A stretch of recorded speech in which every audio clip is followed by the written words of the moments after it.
In today's workshop, I am going to tell you how can you improve your English, how can you develop your English from 0 to 100%, and how we can do it effectively and smart way.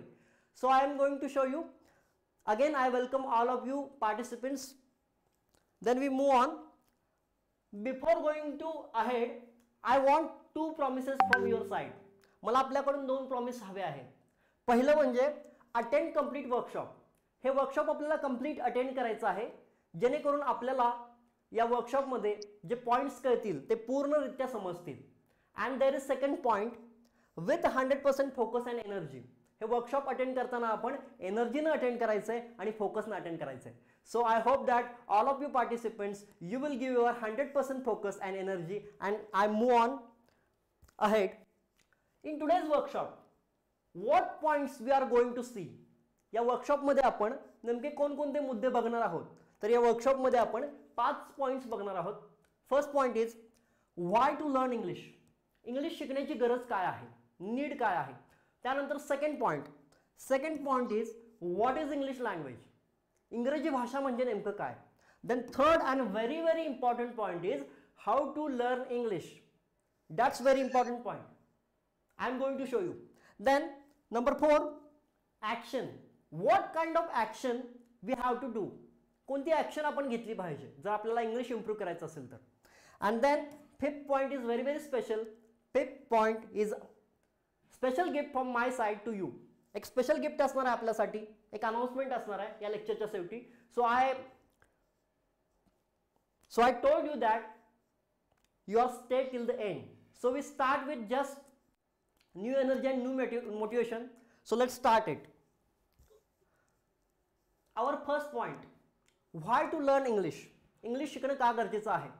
कोणत्याही गोष्टीची सुरुवात करण्याआधी आपल्या डोक्यामध्ये व्हाय असणं गरजेचं असतं. कारण असं म्हटलं जातं की आपला व्हाय जेवढा स्ट्रॉंग तेवढ्या लवकर आपण ध्येयापर्यंत पोहोचतो. So why is very very important. आणि इंग्लिश शिकण्यामागचा प्रत्येकाचा व्हाय हा डिफरंट असू शकतो. आणि आय होप आपला सुद्धा व्हाय असेल. प्रत्येकाचा व्हाय इज डिफरंट. कोणाला स्पीकिंगसाठी शिकायचं असतं, कोणाला स्पर्धा परीक्षेची तयारी करण्यासाठी शिकायचं असतं, कोणाला जॉब इंटरव्ह्यूसाठी शिकायचं असतं, कोणाला पब्लिक स्पीकिंगसाठी शिकायचं असतं, कोणाला 10वी-12वी मध्ये मार्क्स मिळवण्यासाठी शिकायचं असतं. So why is different. पण आज जो मी व्हाय आपल्याला सांगणार आहे तो सर्वांहून वेगळा असणार आहे. आणि तो व्हाय इतका पॉवरफुल असणार आहे. तो व्हाय आपल्याला समजल्यानंतर इंग्लिश शिकण्यामागची आपली इच्छा एकदम तीव्र होईल. So I am going to show you root व्हाय.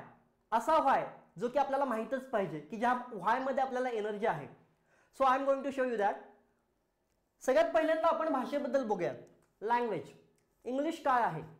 तर इंग्लिश ही एक लँग्वेज आहे, ही एक भाषा आहे. माझा आवाज येतो का सर्वांना. जर वर्कशॉप सुरू असताना ऑडिओ आणि व्हिडिओमध्ये काही प्रॉब्लेम असल्यास मला चॅटमध्ये तुरंत कळवायचं आहे. कारण इन ऑनलाईन लेक्चर ऑडिओ आणि video is very very important. Okay, so we move on. English एक लँग्वेज आहे. English is a language. आणि जगातली कोणतीही भाषा, any language in the world is used for only 2 reasons. या जगातली कोणतीही भाषा ही फक्त 2 कारणांसाठी वापरली जाते. 2 मेजर कारणांसाठी वापरली जाते. आणि पहिलं कारण अंडरस्टँड, समजून घेण्यासाठी, एखादी गोष्ट समजून घेण्यासाठी. And second express. एक्सप्रेस म्हणजे व्यक्त होणे. एक्सप्रेस म्हणजे व्यक्त होणे. म्हणजेच जगातील कोणतीही भाषा ही फक्त 2 कारणांसाठी वापरली जाते, समजून घेण्यासाठी आणि व्यक्त होण्यासाठी. भाषा एक माध्यम आहे देवाणघेवाणीचं, अंडरस्टँड आणि एक्सप्रेस. आता इंग्लिश सुद्धा यासाठीच वापरली जाते. ओके, इंग्लिश असो, मराठी असो, कन्नड असो, what ever, any language in the world for used for 2 reasons. मग इथं असा एक इम्पॉर्टंट प्रश्न आपल्याला पडतो की जर समजून घ्यायचं असेल आणि व्यक्त व्हायचं असेल, यासाठी जर आपल्याकडे आपली मातृभाषा आहे ना, मराठी भाषा मातृभाषा आहे, तर इंग्रजीची काय आवश्यकता आहे हे आपण बघूयात. आणि हे एक नव्या अँगलनं बघूयात. ओके, आपल्याजवळ समजून घेण्यासाठी आणि व्यक्त होण्यासाठी आपली मातृभाषा आहे, मग इंग्रजीची काय आवश्यकता हे आपण शॉर्टमध्ये जाणून घेऊयात आणि एका नवीन अँगलनं जाणून घेऊयात. Give me 1 second. जसं की मी आता म्हणालो, मातृभाषा. आपल्या सर्वांना जी देणगी लाभलेली असते ती म्हणजे आपली मातृभाषा. जी की आपल्याला जास्त शिकावी लागत नाही, आपल्याला 100% जमते, ती म्हणजे आपली मातृभाषा. ओके, आपली मातृभाषा आहे मराठी. जर आपल्याकडे मराठी असेल 100%, त्यामधून आपण समजून घेऊ शकतो आणि व्यक्त होऊ शकतो. मग इंग्लिशचा वापर काय? तर इथे एक गोष्ट लक्षात घेण्यासारखी आहे की मराठी किंवा आपली मातृभाषा, मग ती कोणतीही असो, त्याला एक लिमिटेशन्स असतात, मर्यादा असतात. म्हणजेच आपली मातृभाषा फक्त एका विशिष्ट प्रदेशापुरती मर्यादित असते, एका विशिष्ट प्रदेशापुरती मर्यादित असते.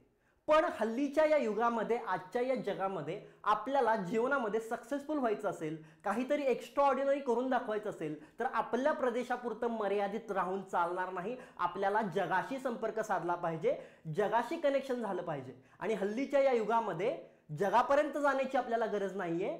जग आपल्या जवळ आलेलं आहे थ्रू मोबाईल, थ्रू इंटरनेट, आणि आपण जगाशी कनेक्टेड झालेलो आहोत. आणि म्हणूनच हल्लीच्या या युगामध्ये जगाशी कनेक्शन करायचं असेल, जगामध्ये सक्सेसफुल व्हायचं असेल, तर अख्ख्या जगामध्ये जी कॉमन लँग्वेज बोलली जाते ती आपल्याला जमलीच पाहिजे. मातृभाषा प्रदेशापुरती लिमिटेड आहे, पण प्रदेशापुरतं मर्यादित न राहता आपल्याला जग जिंकायचंय, जगज्जेतं बनायचंय. आणि त्यासाठी अख्ख्या जगामध्ये जी कॉमन लँग्वेज बोलली जाते, वापरली जाते, ती आपल्याला जमली पाहिजे. आणि जी की ऑब्व्हियसली इंग्लिश आहे. English is a global language, world language, संपूर्ण जगामध्ये कनेक्ट करणारी ती लँग्वेज आहे. त्यामुळे ती आपल्याला जमली पाहिजे. म्हणजेच इंग्लिशचा वापर 100% आहे. म्हणजेच इंग्लिशचा वापर या जगामध्ये 100% आहे. Just give me 1 second.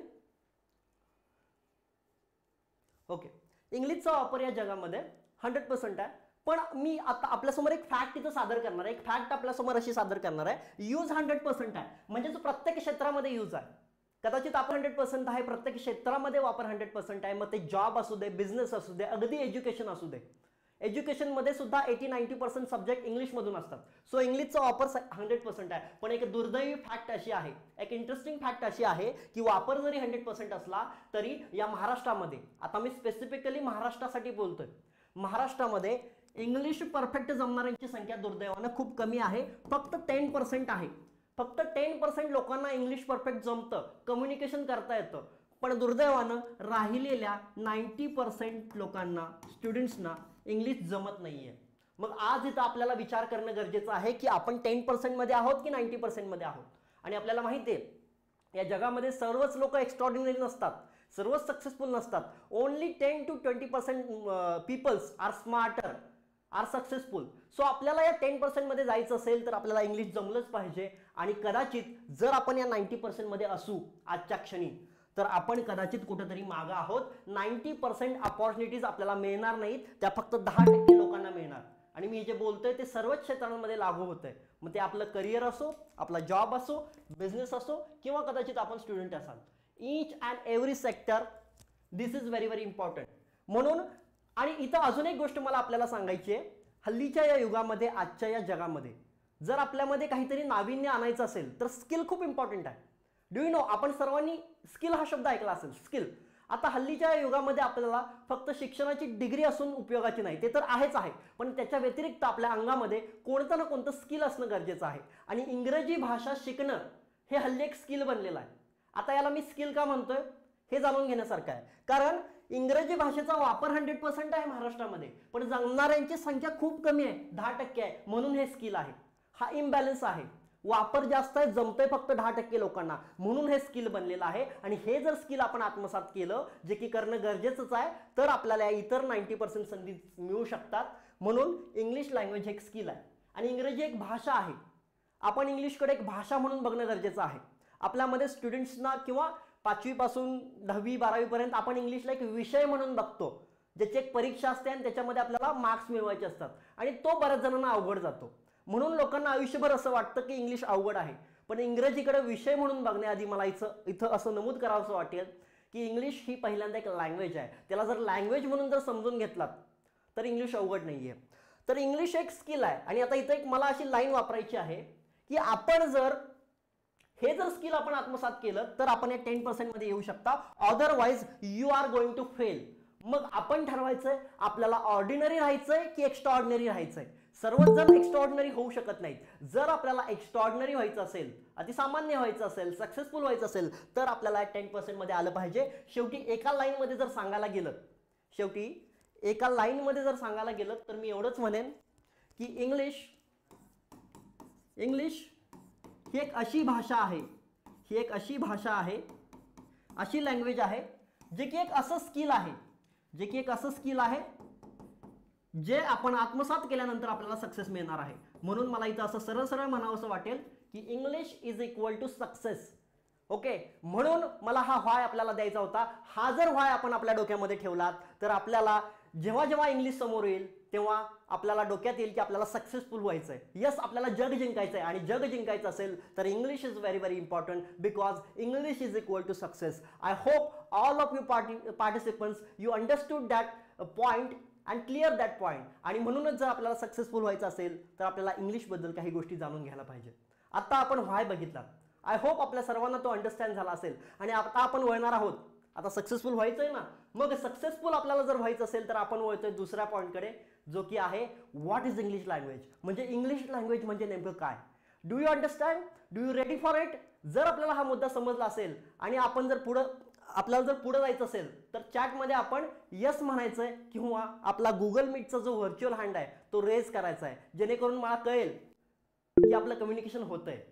Because in online lecture two way communication is very important. असं नकोय की वक्ता नुसता बोलतोय आणि audience no, audience should be energetic. So yes, we are going to move on our second point because we want to success, we want to extraordinary. So we move on our second point, which is what is English language. English language म्हणजे काय. तर English लँग्वेजच म्हणत नाही मी, तर जगातली कोणतीही language. थोडंसं मी भाषेबद्दल बोलतोय. जगातली कुठलीही भाषा म्हणजे काय. तर फॉर एक्झाम्पल जसं की एखादी साधी रूम 4 पिलर पासून बनते, तसंच या जगातली कोणतीही भाषा 4 पिलर पासून बनते.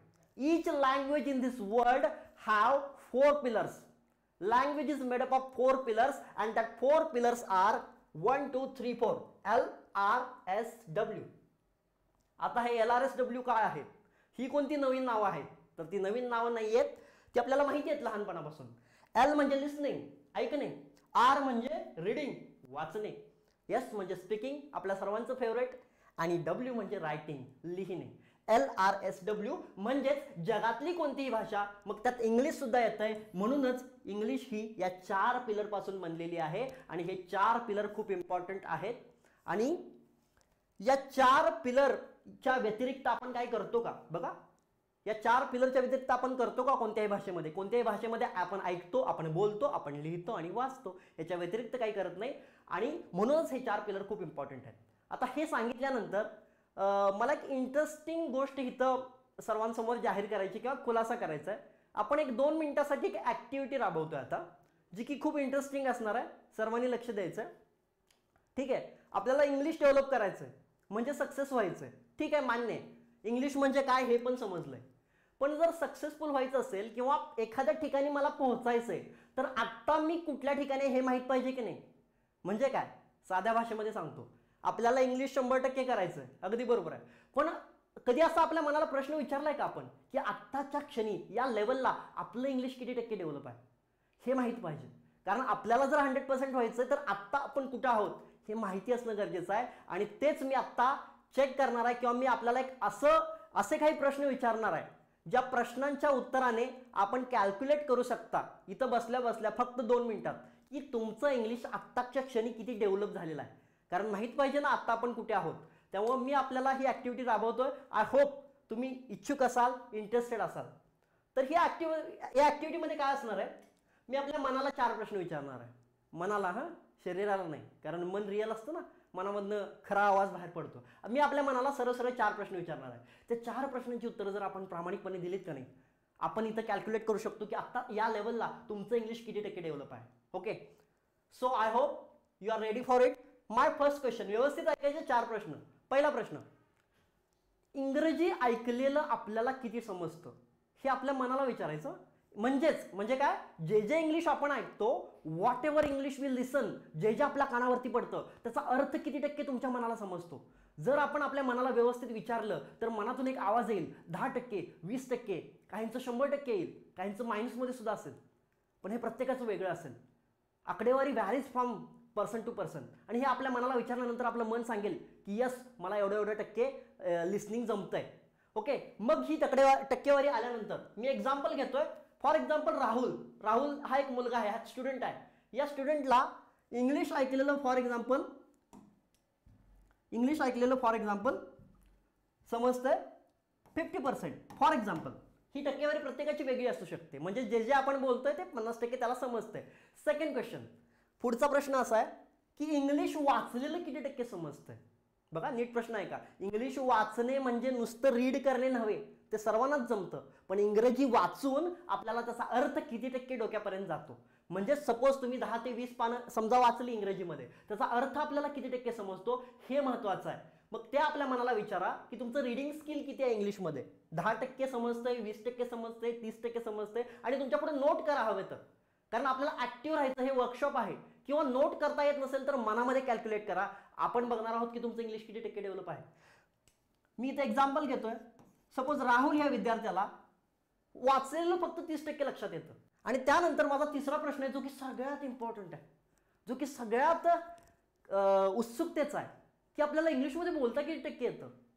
कधी विचारलंय मनाला. आपण फक्त असंच म्हणतो, मला इंग्लिश बोलता येत नाही, पण किती टक्के बोलता येतंय हे मी आपल्या मनाला विचारतो. मग तुम्ही आपल्या मनाला विचारा किती टक्के बोलता येतंय. राहुल ह्या विद्यार्थ्याला समजा फक्त 20% बोलता येतं इंग्लिशमध्ये. आणि बोलणं म्हणजे अंदाजपंचे नव्हे, बोलता येणे म्हणजे कॉन्फिडन्सने बोलता येणे, चुका न करता बोलता येणे. मग कदाचित काही जणांना 20% बोलता येत असेल, काही जणांना 50% येत असेल, काहींना 100 येत असेल.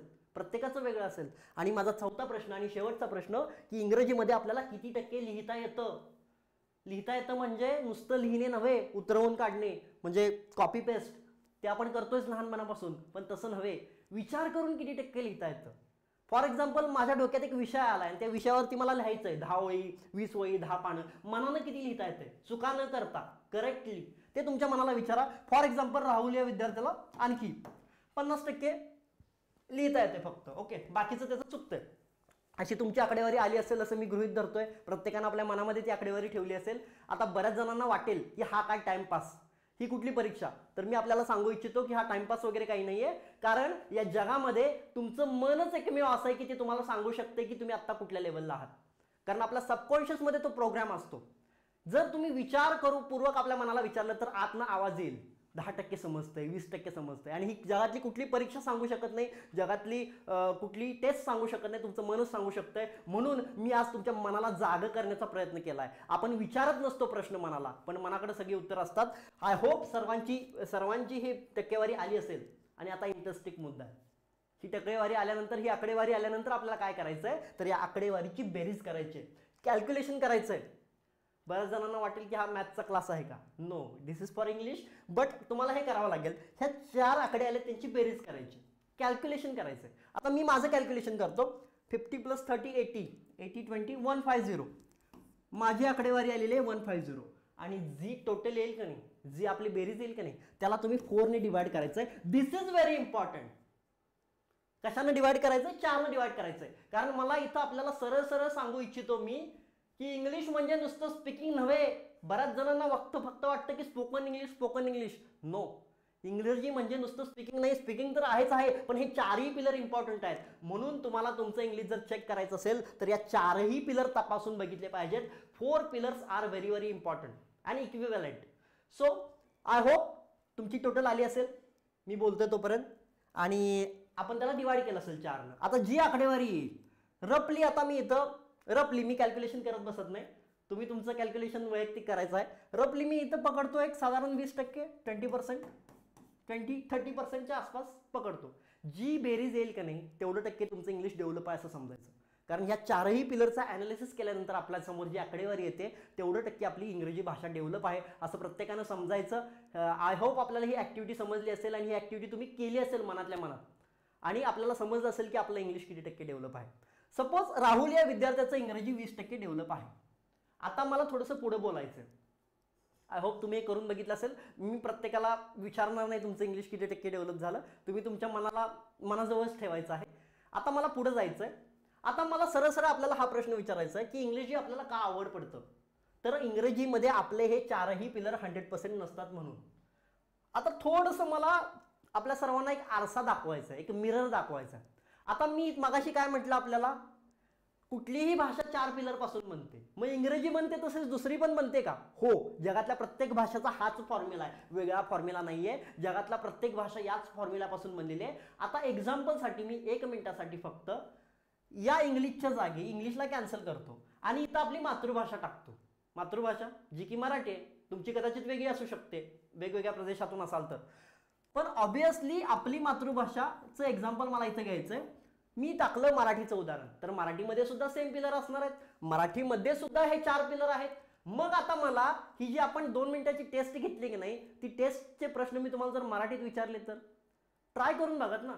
मगाशी इंग्लिशमध्ये बघितलं किती टक्के आलं, आता मराठी किती टक्के डेव्हलप आहे बघूयात. फक्त 30 सेकंदात मी सांगतो आपल्याला मराठी किती टक्के डेव्हलप आहे. बघा, मराठीमध्ये ऐकलेलं किती टक्के समजतं. मराठीमध्ये ऐकलेलं 100% समजतं. मी खोलात म्हणत नाही, वरवरचं कम्युनिकेशन 100% समजतं, म्हणून तर मी बोलतोय ते तुम्हाला समजत असेल. त्यानंतर मराठीमध्ये वाचलेलं 100%. आणि आपल्याला वेळ घालवायचीच गरज नाही, मी सरळ सरळ आपल्याला सांगतो की मराठीमध्ये आपले 4ही पिलर 100% असतात, कारण ती आपली मातृभाषा आहे. ओके, ह्या 4 पिलरचं महत्व बघायचं आपल्याला. ह्या 4 पिलरचं महत्व, ही मराठी 100% असल्यामुळं आपल्याला मराठीमध्ये कॉन्फिडन्स आहे, आणि इंग्रजी 100% नसल्यामुळे इंग्रजीमध्ये कॉन्फिडन्स नाही आहे. बरेच विद्यार्थी मला हा प्रश्न विचारतात की सर, आम्हाला इंग्लिशमध्ये फ्लुएंटली बोलता येत नाही. फ्लुएंटली म्हणजे न अडकळता. मग मी त्यांना उलटा प्रश्न विचारतो, मराठीमध्ये बोलता का फ्लुएंटली? मराठीमध्ये फ्लुएन्सीचा संबंधच येत नाही. मराठीमध्ये जर आपण जोशात असू तर बडबडत जातो, मित्रांना वगैरे म्हणायला लागतं अरे थांब जरा, बडबडतो, तेव्हा कधी प्रश्न येत नाही. मराठी अगदी फ्लुएंट बोलतो. आपल्याला थांबावं लागतं. का बोलतो? तर ही पॉवर आहे पिलरची, हे लक्षात घेतलं पाहिजे. हा पिलर 100% आहे, या अँगलनं विचार केला पाहिजे. इंग्रजीमध्ये स्पीकिंग करता येत नाही कारण पिलर आहे फक्त 20%. हा पिलर 20% असल्यामुळे आपल्याला बोलता येत नाही. त्यामुळे हा पिलर 100% झाला पाहिजे, आणि एकच नाही, 4ही पिलर 100% झाले पाहिजे. मराठीमध्ये येतो ना कॉन्फिडन्स, कारण मराठी 100% आहे. आता आपल्या समोर पार्टिसिपंट्स तुम्ही आहात. कदाचित तुमचं इंग्लिश 20% असेल, कदाचित 30% असेल, कदाचित 90% सुद्धा असेल. मग 90% असल्यावर आपल्याला वाटेल येस मला इंग्लिश आलं. नो, कारण 1% सुद्धा इम्पॉर्टंट आहे. जरी आपलं इंग्लिश 90% असेल तरी तुम्ही 10% मागे आहात, आणि 10% सुद्धा या रेसमध्ये खूप मागे आहात. त्यामुळं जर आपलं इंग्लिश या क्षणाला 100 नसेल तर आपण मागे आहात, तर आपण फेल्युअर आहात. मग जर इंग्लिश, मग काय करायचं, कसं सक्सेस मिळवायचं, कसा कॉन्फिडन्स यायला पाहिजे? तर सिंपल फॉर्म्युला आहे. आता तुमचं जेवढं इंग्रजी डेव्हलप आहे त्याला तुम्ही या 20ला 100 मध्ये कन्वर्ट करायचं. 100 मध्ये कन्वर्ट करायचं, सगळे पिलर 100% करायचे. मगच आपल्याला इंग्रजीमध्ये कॉन्फिडन्स येईल. मराठीमध्ये आहे ना कॉन्फिडन्स, सेम तसंच वाटायला लागेल. मग आपलं टार्गेट असणार आहे आता इंग्रजीमध्ये 100% करायचंय. कसं का असणार, 100% करायचंय. म्हणून आता आपण आपल्या महत्वाच्या आणि तिसऱ्या मुद्द्याकडे वळतोय. आय होप आपल्या सर्वांना समजलं असेल माझा दुसरा मुद्दा, की इंग्रजी भाषा म्हणजे नेमकं काय, आणि आत्ता आपली इंग्लिशची लेवल काय आहे हे आपल्याला समजलं असेल. आणि आता आपण उत्सुक झाला असाल की यस, मला इंग्रजी 100% करायचं आहे. So I am going to show you point number 3, how to learn English. सगळ्यात महत्त्वाचा मुद्दा आहे, how to learn English effectively आणि स्मार्टली. तर तुम्ही उत्सुक असालच आय होप, आणि तुम्हाला हे समजलं असेलच. आता जर तुम्हाला हे समजलं असेल आणि तुम्ही पुढच्या पॉईंटसाठी उत्सुक असाल तर सर्वांनी आपले हँड रेज करायचे आहेत किंवा चॅट बॉक्समध्ये यस कळवायचं आहे, जेणेकरून मला समजेल. Yes, come on everybody, be active, energy. Yes, audiences, I like this audience. All participants are very very energetic and very focused. Thank you for your participation. So I move ahead. English improve करायचं, 100% करायचं. कसं करायचं, चला बघूयात कसं करायचं. Sorry, हे इंग्लिशची level बघितली आहे. हां, how to learn English, how is very very important. How to learn English. आता मी काय म्हटलं आपल्याला, इंग्लिश काय आहे? इंग्लिश एक भाषा आहे, इंग्रजी एक लँग्वेज आहे. मग जगातली, आता मी इंग्लिश बद्दल बोलतच नाही, 1-2 मिनिटं फक्त आपल्याला सांगतो, थोडंसं मोठा विचार मी मांडतोय आपल्यासमोर. आपण इंग्लिश खूप मोठं वाटतं आपल्याला, इंग्लिश मोठं वगैरे काही नाहीये, इंग्रजी जस्ट लँग्वेज, एक लँग्वेज आहे. थोडंसं भाषेकडे बघूयात. मला सांगा काय कराल आपण जगातली कोणतीही भाषा शिकायला? तर सॉरी, तर जगातली कोणतीही भाषा शिकण्यासाठी फक्त 3 मार्ग आहेत. 3 ways to learn any language in this world. या जगातली कोणतीही भाषा जर आपल्याला शिकायची असेल तर आपल्याकडे फक्त 3 मार्गांनी ती शिकू शकतो. मग त्यातला पहिला मार्ग आहे नेटिव्ह. नेटिव्ह म्हणजे काय? नेटिव्ह म्हणजे रहिवाशी. आपण त्या भाषेचे रहिवाशी असलो पाहिजे. Then second point, surrounding. Surrounding म्हणजे काय? वातावरण. आपल्या आजूबाजूला त्या भाषेचं वातावरण क्रिएट झालं पाहिजे. आणि त्यानंतर मुद्दा तिसरा, त्या भाषेचं व्याकरण म्हणजे ग्रामर. बघा हे 3 पॉइंट्स आहेत आपल्याकडं. या 3 मार्गाने तुम्ही जगातली कोणतीही भाषा शिकू शकता. प्रत्येक भाषेचा हाच फॉर्म्युला आहे. मग आता आपण इंग्लिशकडे वळणार आहोत. मी जसं आपल्याला म्हटलं की जगातली कोणतीही भाषा शिकण्याचे 3 मार्ग आहेत. आता थोडंसं आपण एक गंमत म्हणून मराठी आणि हिंदीचं उदाहरण घेऊयात आणि मग इंग्लिशकडे वळूयात, म्हणजे आपल्याला सर्व गोष्टी एकदम क्लिअर समजतील. पहिला पॉइंट, मराठी भाषा. आता जरी आपल्याला मराठी लँग्वेज शिकायची असली तरी आपल्यासमोर हे 3च मार्ग आहेत. मग आता आपण इथं एक्झाम्पल घेऊयात मराठी भाषेचं. मराठी शिकण्यासाठी सुद्धा आपल्यासमोर 3 मार्ग आहेत. मग मराठी भाषा आपण कशी शिकलो? तर आपल्यापुढे हे 3च मार्ग आहेत. तिन्हीपैकी एका मार्गाने आपण मराठी शिकू शकतो. तर सरळ आहे, मराठी भाषेचे आपण नेटिव्ह आहोत, रहिवाशी आहोत, त्यामुळे आपल्याला मराठी भाषा शिकण्याची गरज लागली नाहीये. त्यामुळे मराठीचं वातावरण असण्याचा प्रश्नच नाहीये, मराठीचं व्याकरण शिकण्याचा प्रश्नच नाहीये. मराठीचे आपण रहिवाशी असल्यामुळं, आता मला 1 मिनिट मराठीबद्दल असं बोलायचंय की आपली जी मातृभाषा असते ना, ती आपल्याला लाभलेली एक देणगी असते. कारण ती आपल्याला कधीच शिकावी लागत नाही, आईच्या पोटातून येतानाच ती सबकॉन्शियस मध्ये फीड केलेली असते. त्यामुळे आपण आपल्या मातृभाषेचा अभिमान बाळगला पाहिजे की ती आपल्या डोक्यातली इंटरनल मेमरी आहे. आत्ताच्या भाषेमध्ये सांगायला गेलं तर ती आपल्या डोक्यामधली एक इंटरनल मेमरी आहे. त्यामुळं ती भाषा आपल्याला 100% जमते. आणि अजून एक मला खुलासा इथं असा करायचा आहे, बरेच जण असं म्हणतात की मराठी, म्हणजे मी बघितलंय असं म्हणताना की मराठी भाषा शिकण्यासाठी आपण कधी ग्रामर शिकत नाही. का शिकत नाही? तर त्याचं कारण हेच आहे की मराठी भाषेचं ग्रामर आपल्या डोक्यामध्ये ऑलरेडी सेव्ह असतं. आपल्याला माहिती आहे का, प्रत्येक भाषेला ग्रामर असतं. Each and every language have grammar. त्यामुळे ग्रामर फक्त इंग्लिशलाच नसतं, ग्रामर प्रत्येक भाषेला असतं. आता मला थोडंसं या ग्रामर बद्दल बोलायचं. ग्रामर म्हणजे नेमकं काय? अगदी सोप्या आणि साध्या भाषेत मी सांगतोय. ग्रामर बद्दल बऱ्याच जणांना भीती असते किंवा ग्रामर हा शब्द म्हटल्यावरती प्रत्येकाची मतं वेगवेगळी असतात. पण मला इथं ग्रामर बद्दल एक सोप्या भाषेत तुम्हाला ग्रामरची कॉन्सेप्ट सांगायची.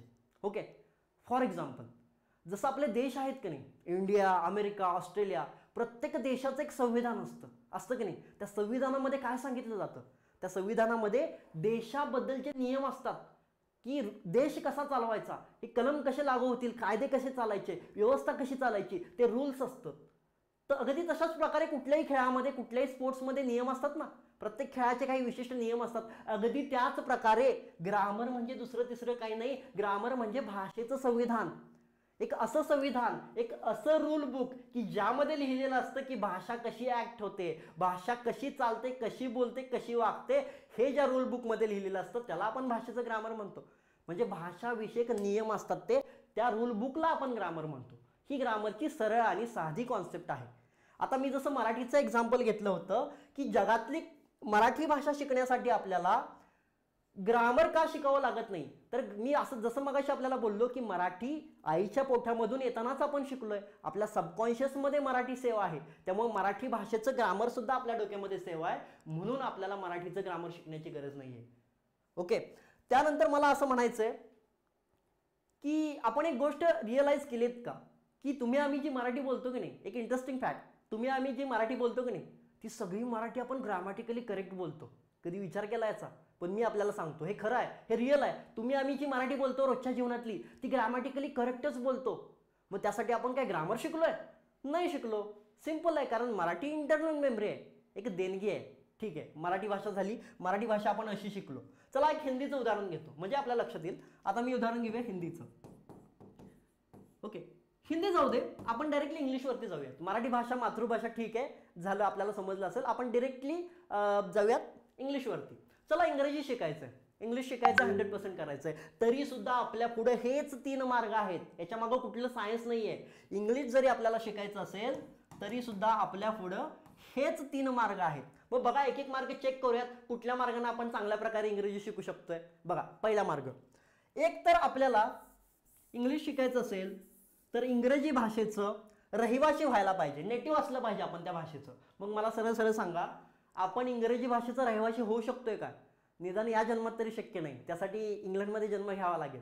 सो आपल्यासाठी हा पर्याय क्लोज आहे, हा पर्याय क्लोज आहे. कारण आपण रहिवासी होऊ शकत नाही इंग्रजी भाषेत, ती आपली भाषा नाही आहे, ती आपली एक्सटर्नल मेमरी नाही आहे. ओके, मग आपल्यासमोर फक्त 2 मार्ग ओपन राहतात. ओके, मग आपल्यासमोर 2 मार्ग ओपन राहतात. एक तर आपण त्या भाषेचं वातावरण बनवू शकतो, आजूबाजूला आपल्या आजूबाजूला वातावरण तयार करू शकतो आणि त्याच्या साहाय्याने इंग्रजी शिकू शकतो. किंवा अजून एक ऑप्शन आपल्या पुढे आहे, आपण त्या भाषेचे नियम रूल्स शिकून ती भाषा शिकू शकतो, म्हणजेच ग्रामर शिकू शकतो. मग हे दोन्ही मार्ग आपल्यासाठी खुले आहेत का? हो, यस. पहिला मार्ग क्लोज आहे, पण तुम्हाला जर इंग्रजी शिकायचं असेल, आपल्या सर्वांना जर इंग्रजी शिकायचं असेल तर आपल्यासमोर 2च मार्ग आहेत. या 2 पैकी एका पद्धतीचा वापर करून आपण इंग्रजी शिकू शकतो. मग ती पहिली पद्धत आहे वातावरण बनवून, किंवा दुसरी पद्धत आहे ग्रामर बनवून. मग आता या दोन्ही पद्धतींवर मग ती मला डिटेल्स बोलायचं आहे. आणि भारतामध्ये, महाराष्ट्रामध्ये कुठेही इंग्लिश जर शिकायचं असेल तर या 2च पद्धतींचा वापर केला जातो. मग कुठल्याही कोचिंग इंडस्ट्रीमध्ये असू दे, कुठल्याही एज्युकेशन सिस्टीममध्ये असू दे, किंवा कुठल्याही क्लासेसमध्ये असू देत, किंवा विद्यार्थी स्वतःहून जरी करायचं म्हटलं तरी सुद्धा हे 2च अप्रोच आहेत, हे 2च मार्ग आहेत. मी त्याला अप्रोच म्हणतो, दृष्टिकोन. या 2च पद्धतीने आपण जाऊ शकतो. मग आता मला हे दोन्ही पद्धती डिस्कस करायच्यात आणि आपल्यासमोर माझं एक स्पष्ट मत मी मांडणार आहे की तुम्ही कुठल्या पद्धतीनं इंग्रजी सोप्या पद्धतीने शिकू शकता आणि 100% करू शकता. आय होप तुम्ही या पॉईंटसाठी इंटरेस्टेड असाल. जर इंटरेस्टेड असाल तर तुम्ही, किंवा आपल्याला हे समजत असेल तर आपण सर्वांनी आपला रेज हँड करायचा आहे. मी पुढच्या मुद्द्यावरती वळतोय. I hope all of the participants have understood which thing I told you. Okay, so we move on. Another point,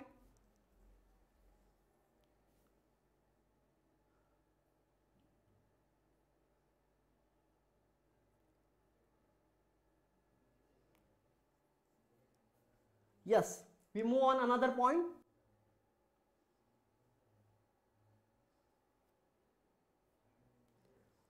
ठीक आहे, तर आपण आता पुढच्या मुद्द्यावरती येऊयात. आपल्याला समजलंय की इंग्लिश इंप्रूव्ह करायचंय, इंग्लिश 100% करायचंय, सक्सेसफुल व्हायचंय. पण ते करण्यासाठी आपल्यासमोर 2 मार्ग आहेत, 2 अप्रोच आहेत.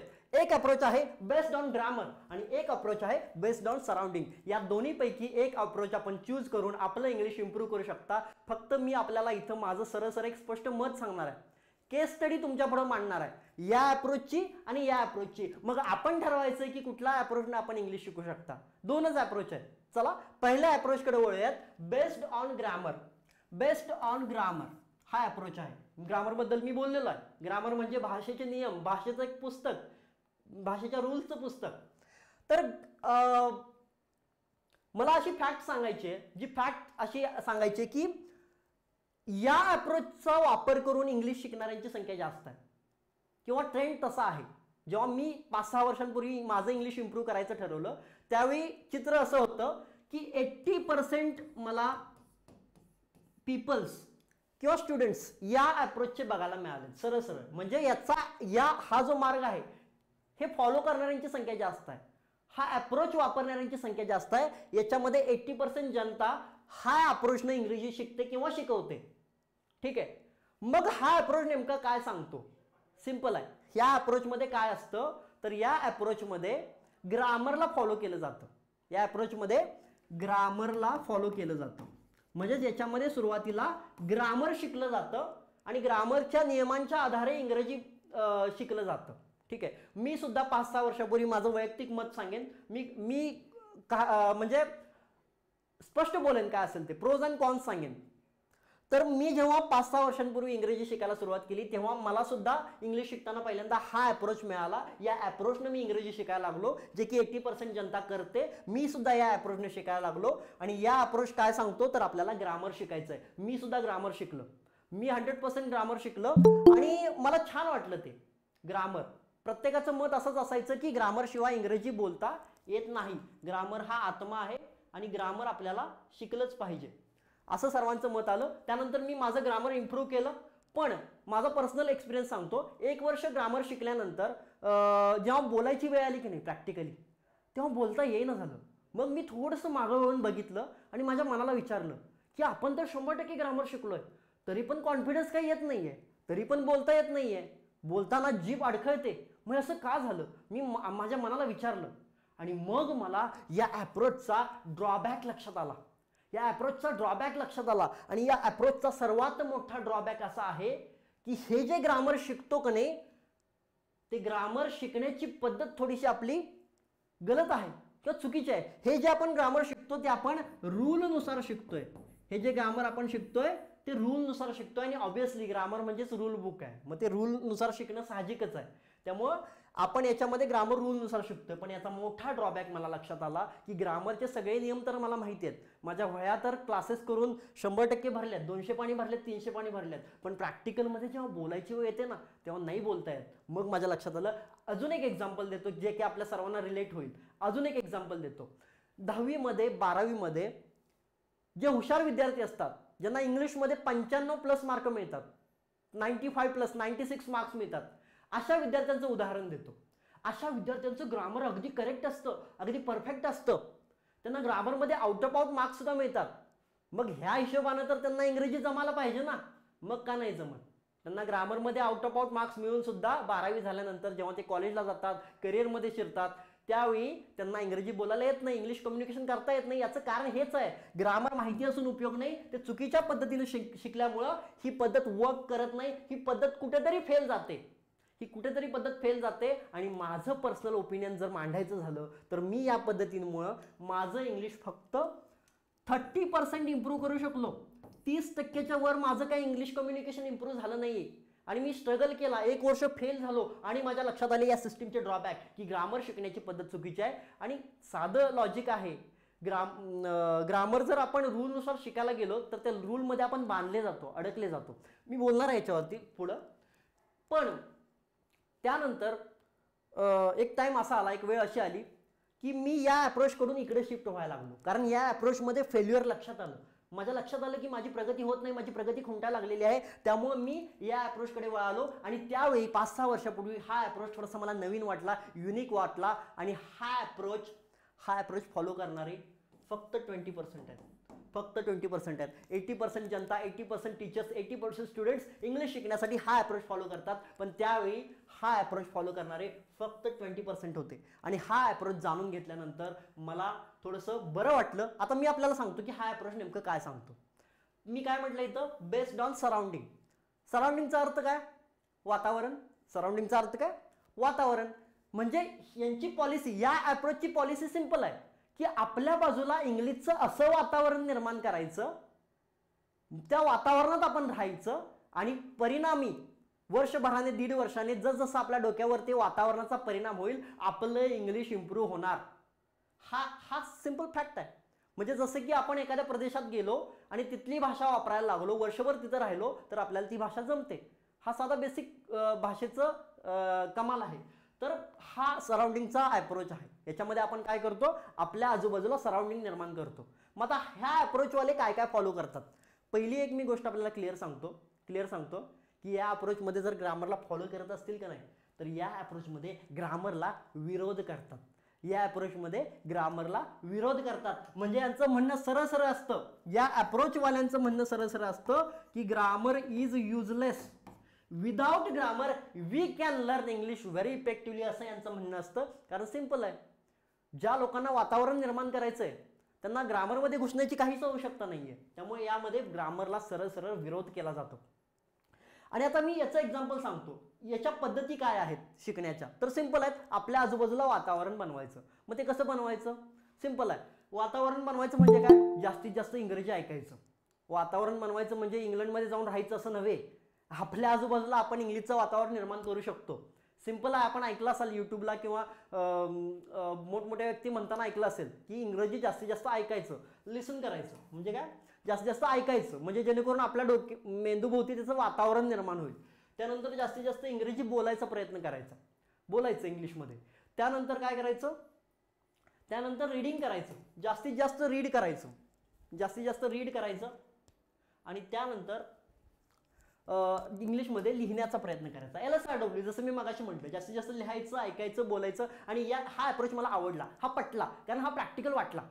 आणि ग्रामरच्या या नियमांना मी आधीच कंटाळून गेलो होतो, त्यामुळे मग कुठेतरी असं वाटायला लागलं की हा अप्रोच करेक्ट आहे. मी हा अप्रोच फॉलो केला, माझी 1-1.5 वर्ष ह्या अप्रोचवरती इन्व्हेस्ट केली आणि मी या अप्रोचने इंग्लिश शिकायला सुरुवात केली. मग माझ्या लक्षात आलं, मग मला कळून चुकलं की this approach is much much better than this. या जुन्या अप्रोचच्या पेक्षा, या पारंपरिक अप्रोचपेक्षा हा अप्रोच कुठेतरी चांगला आहे. आपण कुठेतरी आपल्याला जमायला लागलंय. मग मी काय केलं त्या 1-1.5 वर्षांमध्ये, मी जास्तीत जास्त इंग्लिश ऐकण्याचा प्रयत्न केला. जसं की आता यूट्यूबला वगैरे आपण बघितलं असाल, जास्तीत जास्त क्रिकेटची कॉमेंट्री ऐका, मूवीज बघा, न्यूजपेपर वाचा, हे सगळे फंडे मी केले. मी माझ्या आजूबाजूला इंग्लिशचं वातावरण निर्माण केलं, इंग्लिशमध्ये बोलण्याचा प्रयत्न केला. 1 ते 1.5 वर्ष प्रोसेस केल्यानंतर विदाऊट ग्रामरचा कुठलाही रूल न शिकता माझं इंग्लिश इम्प्रूव्ह व्हायला सुरुवात झाली आणि माझं इंग्लिश 70% इम्प्रूव्ह झालं. बघा मी काय म्हणतोय, आकडेवारीवर ध्यान द्यायचंय. माझं इंग्लिश 70% इम्प्रूव्ह झालं. जो हा अप्रोच करू शकला नाही तो हा अप्रोच करू शकला. कारण सिंपल आहे, वातावरणात आपण राहतोय, वातावरणाचा इम्पॅक्ट आपल्यावरती होणारच आहे. म्हणूनच ही मेथड मला चांगली वाटायला लागली आणि आय होप आपण हे रिलेट करत असाल.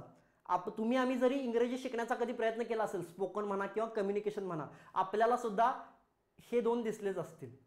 किंवा इवन आपल्याला इंग्लिशमध्ये जर उडी घेतल्यानंतर हा प्रश्न पडतोच की बऱ्याच जणांचं मत असतं, एक वर्ग असा असतो की ग्रामर इम्पॉर्टंट, पण एक वर्ग असा असतो ग्रामर इम्पॉर्टंट नाही, विदाऊट ग्रामर. तर त्यामुळे हे 2 वर्ग पडलेले आहेत. ह्याचं हे पण मी सांगतो, हे 2 क्रायटेरिया का झालेले आहेत, तर ह्या दोन्ही प्रकारेच आपण भाषा शिकू शकतो, दुसरा ऑप्शन नाही आहे. एक तर तुम्ही either you choose it, other you can choose it. Okay, दोन्हीपैकी एक तुम्ही चूज करू शकता. मग ह्या मेथडचं मी तुम्हाला फायदे सांगितले, पण एवढंच नाही, शेवटपर्यंत ऐकायचं आहे, कारण आपण थोडंसं पुढे जाऊयात. आता मी काय म्हणतोय, या अप्रोचनं माझं इंग्लिश 70% डेव्हलप झालं. पण 1-1.5 वर्ष झाल्यानंतर जेव्हा बोलायची वेळ आली की नाही, हे सगळं प्रॅक्टिकल करायची वेळ आली की नाही, तेव्हा काहीतरी चुकायला लागलं, मन म्हणायला लागलं काहीतरी चुकतंय. बोलता तर येत होतं इंग्रजी, कारण 70% येत होतं ना, इंग्रजी बोलता तर येत होतं, पण कुठंतरी फ्लुएन्सी कमी पडत होती, कुठंतरी अडकत होतो. आणि सगळ्यात इम्पॉर्टंट, कुठंतरी मनामध्ये एक भीती होती की आपण कुठं चूक तर करत नाही ना,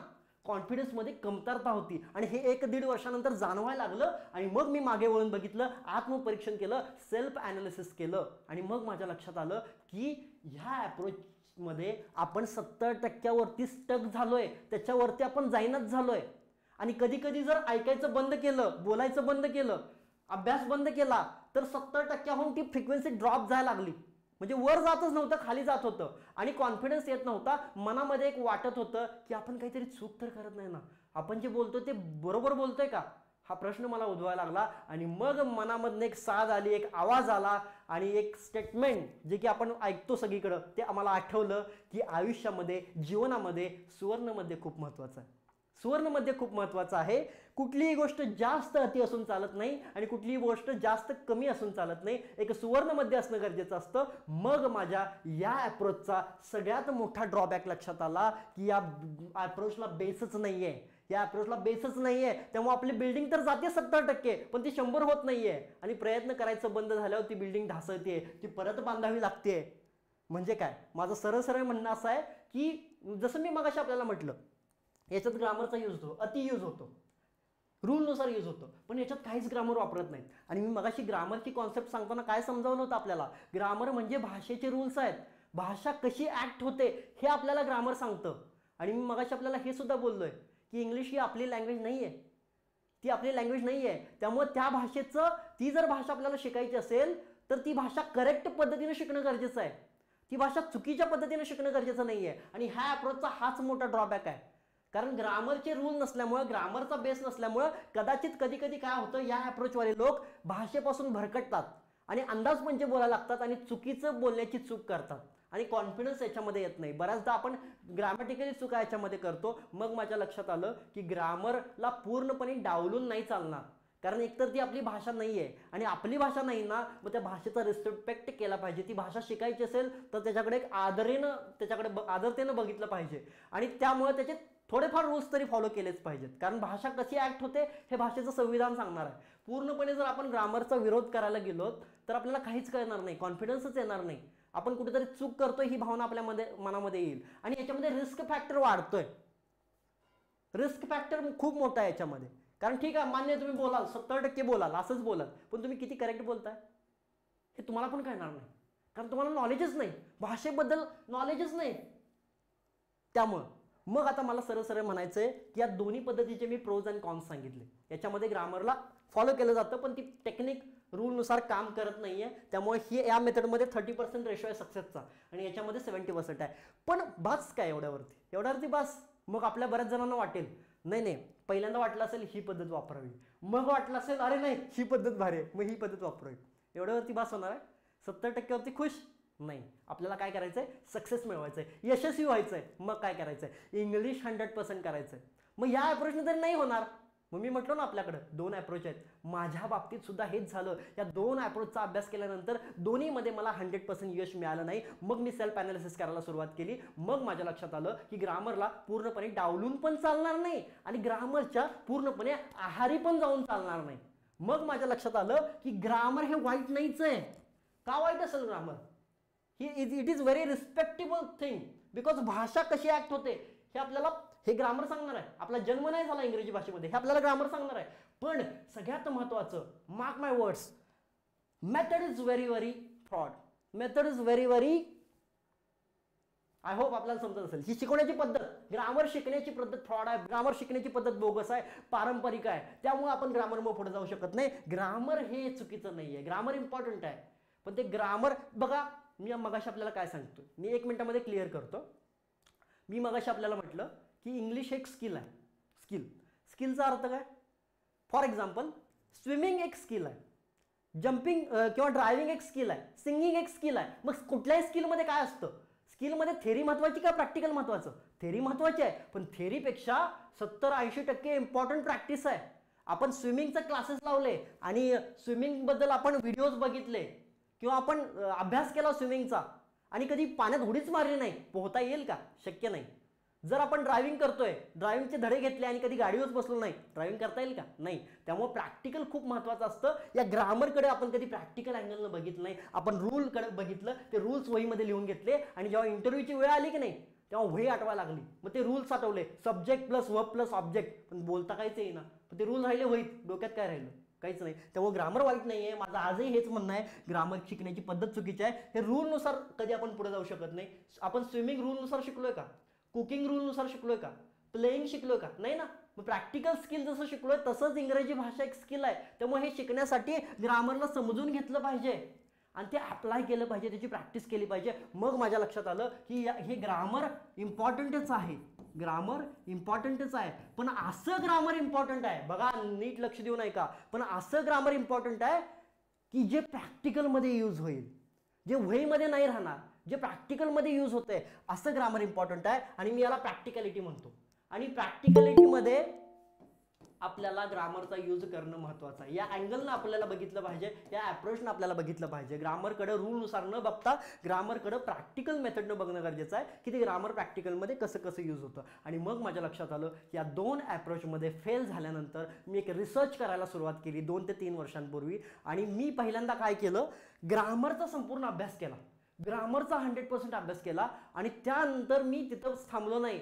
मी बघितलं की जे ग्रामर आपण शिकलोय ते रिअल लाईफमध्ये कसं काय ऍक्ट होतंय, कसं वापर होतोय, हा ग्रामरचा टॉपिक प्रॅक्टिकली बोलताना कसा यूज होतोय हे मी बघितलं. आणि प्रॅक्टिकली त्याचं अनालिसिस केलं, त्याच्यावरती एक रिसर्च केला. आणि मग माझ्या लक्षात आलं की ग्रामरला प्रॅक्टिकली यूज करणं गरजेचं आहे. आणि प्रॅक्टिकल लाईफमध्ये सुद्धा ग्रामर यूज होतंय. आम्ही जी मराठी बोलतोय ती ग्रॅमॅटिकलीच बोलतोय. मग इंग्रजीमध्ये सुद्धा ग्रामर आहे, ग्रामरला फॉलो करणं गरजेचं आहे. पण ते ग्रामर प्रॅक्टिकली शिकणं गरजेचं आहे, त्याचा वापर झाला पाहिजे. आणि आत्तापर्यंत आपल्याला असं कोणीच शिकवलेलं नाही आहे. ग्रामर शिकवताना आपल्या सर्वांचा हाच अनुभव असेल की आपण रूलनुसार शिकलो, टेन्सेस शिकताना टेन्सेसचे रूल शिकलो, subject plus verb plus object, हे 12 टेन्सेसचे रूल डोक्यामध्ये ठेवले. पण कधी कोणी असं नाही शिकलो आपण, आईशी बोलताना हा टेन्सचा रूल कसा अप्लाय होतो, मित्रांशी बोलताना कसा वापरायचा, कधी लक्षच दिलं नाही. आणि म्हणून ग्रामर जमलं नाही विद्यार्थ्यांना, म्हणून आपल्याला ग्रामर अवघड वाटायला लागतं. ग्रामरकडे या पद्धतीनं आपण बघितलं नाही. जसंच बाकीचे स्किल आहेत तसं सुद्धा इंग्लिश एक स्किल आहे आणि त्यामुळे ग्रामरला आपण शिकलं पाहिजे, समजून घेतलं पाहिजे. या रूल पर्यंत मर्यादित नाही ठेवलं पाहिजे, समजून घेतलं पाहिजे आणि त्याला जास्तीत जास्त प्रॅक्टिकलमध्ये वापरलं पाहिजे, यूज केला पाहिजे या प्रॅक्टिकॅलिटीमध्ये. त्यामुळे माझं सरळ सरळ म्हणणं आहे, एवढा 2 वर्ष रिसर्च केल्यानंतर मी माझं एक मत तयार केलं आणि मी या 2 अप्रोचचा विरोध केला. मी याचा सुद्धा विरोध केला, मी याचा सुद्धा विरोध केला, कारण याचे तोटे आहेत, याचे तोटे आहेत. माझं 100% ध्येय या दोन्हीनं तर साध्य नाही होणार आणि माझं टार्गेट होतं की मिळवायचं 100% इंग्लिश डेव्हलप करायचं. आणि मग म्हणून मी एक माझा स्वतःचा एक अप्रोच तयार झाला. माझ्या 2 वर्षांच्या अभ्यासामुळं, माझ्या 2 वर्षाच्या रिसर्चनंतर, एका अभ्यासामुळं किंवा रिसर्चमुळं एक नवीन अप्रोच माझ्यासमोर निर्माण झाला. तो अप्रोच काय सांगतोय? ग्रामर विथ प्रैक्टिकलिटी, ऐसा ग्रामर जो प्रैक्टिकल में यूज होता है, प्रैक्टिकल ग्रामर. आणि त्या अप्रोचला नाव दिलेलं आहे, मी नाव दिलेलं आहे ग्रामॅटिकल प्रॅक्टिकल अप्रोच. ज्याच्यामध्ये आपण ग्रामर पण शिकायचं आहे, पण ते प्रॅक्टिकल अँगलनं शिकायचं आहे, एका वेगळ्या अँगलनं शिकायचं आहे, एक नवीन पैलूमधनं शिकायचं आहे. त्याला त्या अप्रोचला मी नाव दिलं ग्रामॅटिकल प्रॅक्टिकल अप्रोच, थोडक्यात GPA, जो की मी स्वतः इन्व्हेंट केला आहे. मी स्वतः माझ्या रिसर्चमधनं त्याचा जन्म झाला आहे, त्याच्याकडे मी लक्ष दिलं आणि त्या पद्धतीनं मी गेलो आणि I am proud to say it, my English now is 100% because of this approach. कारण मी या पद्धतीमध्ये न अडकता एका नवीन अप्रोचनं गेलो. मी संपूर्ण ग्रामर अभ्यासलं आणि त्या प्रॅक्टिकलमध्ये कसं कसं यूज होतं बघितलं आणि त्यानंतर माझं इंग्रजी 100% झालं. हे आपल्याला सांगायचं होतं. मी आपल्या पुढं 2 अप्रोच मांडले, या दोन्हीपैकी तुम्ही एक चूज करू शकताय, पण मी गॅरंटी देतो की आपण कधीच 100% होऊ शकत नाही. मग जर आपल्याला सक्सेसफुल व्हायचं असेल तर मी जो अप्रोच मांडतोय त्याच्याकडे आपल्याला लक्ष दिलं पाहिजे. आय होप आपल्याला हे समजलं असेल. आता ह्या अप्रोचबद्दल मी सांगतो. काय सांगतो हा अप्रोच? तर हा अप्रोच आहे GPA approach, grammatical practical approach. आपण आता बघतोय ग्रामॅटिकल प्रॅक्टिकल अप्रोच, GPA. या दोन्ही अप्रोच मधल्या त्रुटींना दूर करून बनलेला एक यशस्वी अप्रोच ग्रामॅटिकल प्रॅक्टिकल अप्रोच. जो अप्रोच काय सांगतो? जो अप्रोच हे सांगतो की इंग्लिश एक भाषा आहे जी समजून घेण्यासाठी आणि व्यक्त होण्यासाठी वापरली जाते. एवढंच सांगत नाही, अजून पुढे आहे.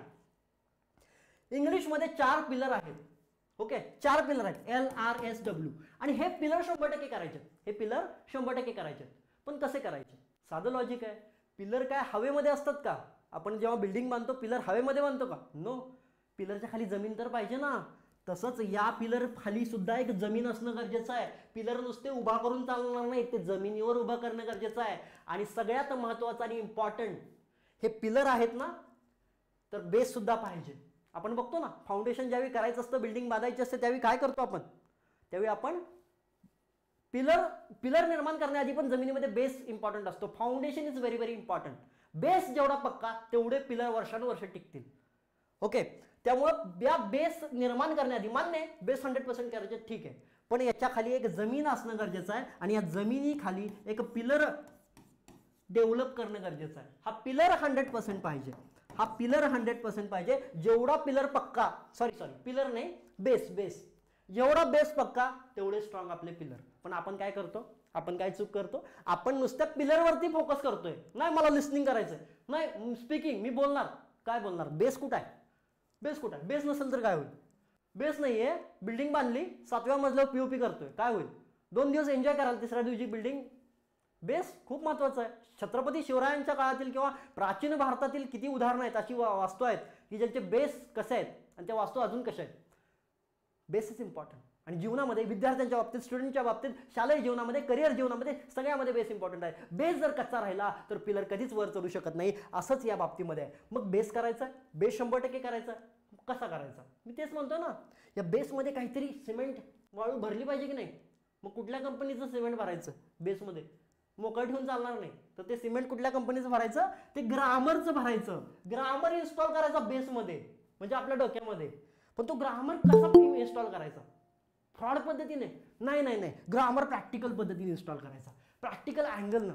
ग्रामरला लिमिटेड ठेवायचं नाही, ग्रामरला प्रॅक्टिकल बनवायचं, प्रॅक्टिकल अँगलनं समजून घ्यायचं आणि ग्रामर प्रॅक्टिकल विथ प्रॅक्टिकल असं या बेसमध्ये भरायचं. आणि जर हा बेस 100% झाला का नाही, या डोक्यामध्ये हे सॉफ्टवेअर लॉन्च झालं का नाही, काय होईल? तुम्हाला या पिलरवरती काम करायची गरज उरणार नाही. हे पिलर ऑटोमॅटिक 100% होतील आणि ते चिरंतन टिकतील, लाईफ टाईम टिकतील. ओके, आणि हे जर पिलर 100% झाले तर काय होईल? सिंपल आहे. विचार करून बघा, आपला लिसनिंगचा पिलर जर 100% झाला, आपला लिसनिंगचा पिलर जर 100% झाला, तर what ever you listen in English you can understood it very easily. आता अजून एक खुलासा करतो मी. बऱ्याच जणांना अशी शंका येईल की इंग्लिश डेव्हलपमेंटचं वर्कशॉप आहे आणि समोरचा स्पीकर मराठीमधून का बोलतोय, असं सुद्धा वाटेल बऱ्याच जणांना. मी त्याचा एक प्रूफ देतो किंवा एक खुलासा देतो याच्यावरती. सिंपल आहे. मी मगाशी आपल्याला सांगितलं, आपलं इंग्लिश चेक करून घेतलं मी, आपलं इंग्लिश किती टक्के डेव्हलप आहे. मला सांगा, मराठीमध्ये लिसनिंगचा पिलर किती आहे? 100% आहे, कारण आपली मराठी 100% आहे. पण इंग्लिश लँग्वेजमध्ये आता सध्या आपला इंग्लिशचा पिलर किती आहे?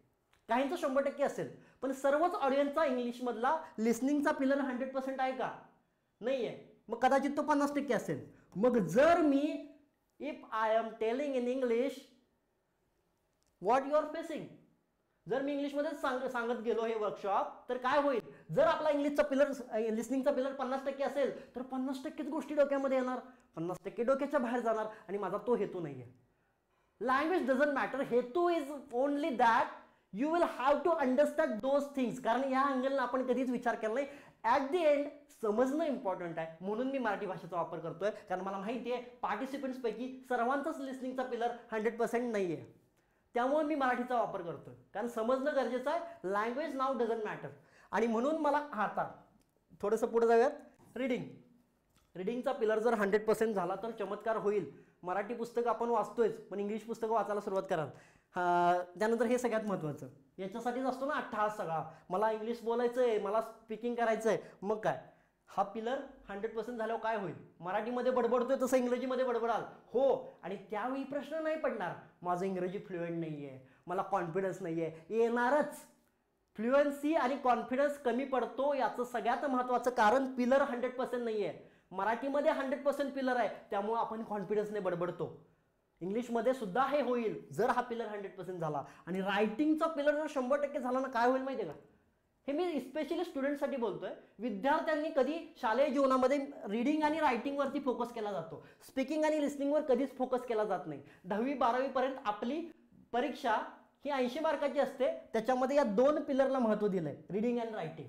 म्हणजे इम्बॅलन्स आहे, चारही पिलरवरती समान महत्त्व नाही आहे. त्यामुळे विद्यार्थी रीडिंग रायटिंगमध्ये आणि या चारही पिलरमध्ये कमी पडतो. आणि जर रायटिंगचा पिलर 100% झाला तर याचा सगळ्यात जास्त फायदा स्टुडंट नाही. तुम्ही लिहू शकाल, विचार करून लिहू शकाल, तुमचा पेपर आदर्श होईल. मराठीमध्ये कसं सोपं जातं लिहायला, इतिहास भूगोलमध्ये, इंग्रजीमध्येच लिहिता येत नाही, थापासुद्धा लिहिता येत नाहीत, बरोबर की नाही? मग हे लिहिता येईल 100% झाल्यावरती. म्हणजे माझा उद्देश एकच आहे, आपल्याला एवढंच सांगायचं आहे की इंग्लिशकडं आपण एक लँग्वेज म्हणून बघितलं पाहिजे आणि या चारही पिलरवरती काम केलं पाहिजे. चारही पिलर 100% करायचे असतील तर बेसवरती काम केलं पाहिजे. बेसमध्ये ग्रामर विथ प्रॅक्टिकल असलं पाहिजे. मग हे जर सगळं 100% झालं तर झाली तुमची इंग्रजी 100%. असा कधी विचार केला इंग्रजीकडं? 100% होणारच हा फॉर्म्युला अप्लाय केला तर. आणि हा आहे आपला GPA approach, grammatical practical approach. याच्यामध्ये ग्रामरचं बेस सॉफ्टवेअर करायचा आहे, इन्स्टॉल करायचं आहे, पण प्रॅक्टिकलनं. आता एकच मिनिटामध्ये मी जे मागचे अप्रोच होते की नाही, आठवले असतील हे 2, हे ड्रॉबॅक ह्यात सांगतो. हे बघा, जर आपण ग्रामर पुराण्या तरीक्यानं किंवा रूलनुसार शिकायला गेलो तर काय होईल माहिती आहे का? समजा जर ग्रामर तुम्ही शिकायला गेलात, पुस्तकं वाचून, व्हिडिओज बघून शिकायला गेलात, तर ते ग्रामर वहीमध्ये येईल. पण काय होईल माहिती आहे का? तुमचा बेस असा एक दलदल होईल, त्याच्यावर पिलर आयुष्यात उभे राहणार नाही. बेस होईल की त्यावर, बेस होईल, चांगला छान बेस होईल, पण त्याच्यावर पिलर आयुष्यात उभा राहणार नाही. हा त्या सिस्टीमचा ड्रॉबॅक. आणि आता या सिस्टीमचा ड्रॉबॅक सांगतो. हे काय करतात, हे सिस्टीमवाले लोक काय करतात, किंवा जनता किंवा अप्रोचवाले हे काय करतात, पिलरवरती फोकस करतात, बेसवरती नाही. नाही, मला ग्रामर शिकायचं नाही, मला क्रिकेटची कॉमेंट्री ऐकायची नाही, नाही मला पुस्तकं वाचायचं, मला बोलायचं आहे, बरोबर की नाही? हा अप्रोच सांगतात. इंग्लिशमध्ये बोला, इंग्लिश कधी डोक्यात कधी विचारच केला नाही, इंग्रजीमध्ये विचार करा. बरेच जण सल्ले देतात इंग्लिशमध्ये विचार करा, थिंक करा. मग मी म्हटलं तर जापनीजमध्ये विचार करा, स्पॅनिशमध्ये विचार करा, तुम्हाला स्पॅनिश बोलता येईल, असं होईल का? शक्यच नाही आहे, आपली मातृभाषा नाही आहे ती. त्यामुळे हे पॉसिबल नाही आहे. क्रिकेटची कॉमेंट्री ऐका, पुस्तकं वाचा, होईल, तुमचे पिलर डेव्हलप होतील. पण एक गोष्ट लक्षात घ्या, त्यावेळी खाली बेस नसेल.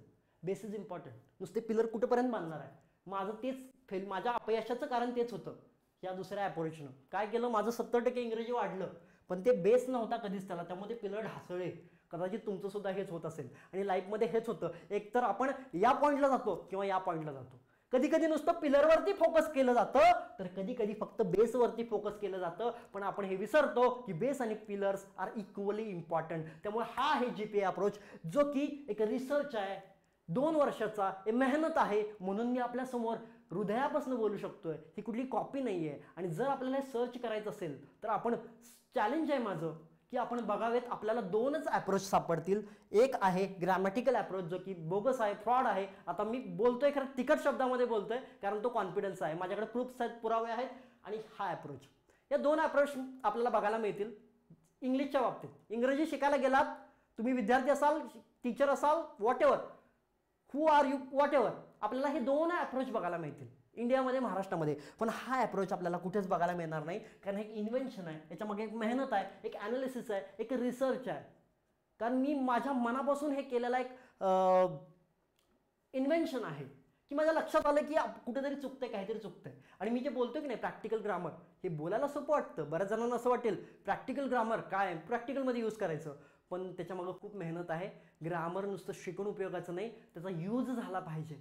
यूज नाही झाला तर काही उपयोग नाही. शिकताना यूज झाला पाहिजे. आपल्याला कळालं पाहिजे की आपण कुठला ग्रामरचा पॉईंट बोलताना बोलतोय, याला प्रॅक्टिकल ग्रामर आपण म्हणतो. हा जीपीए अप्रोच, हा मला आपल्यापर्यंत मांडायचा होता. आणि हा आहे सक्सेसचा राज. हा जीपीए अप्रोच जर आपण फॉलो केलात ना, आपण आपलं इंग्लिश 100% डेव्हलप करू शकता विथ इझीनेस.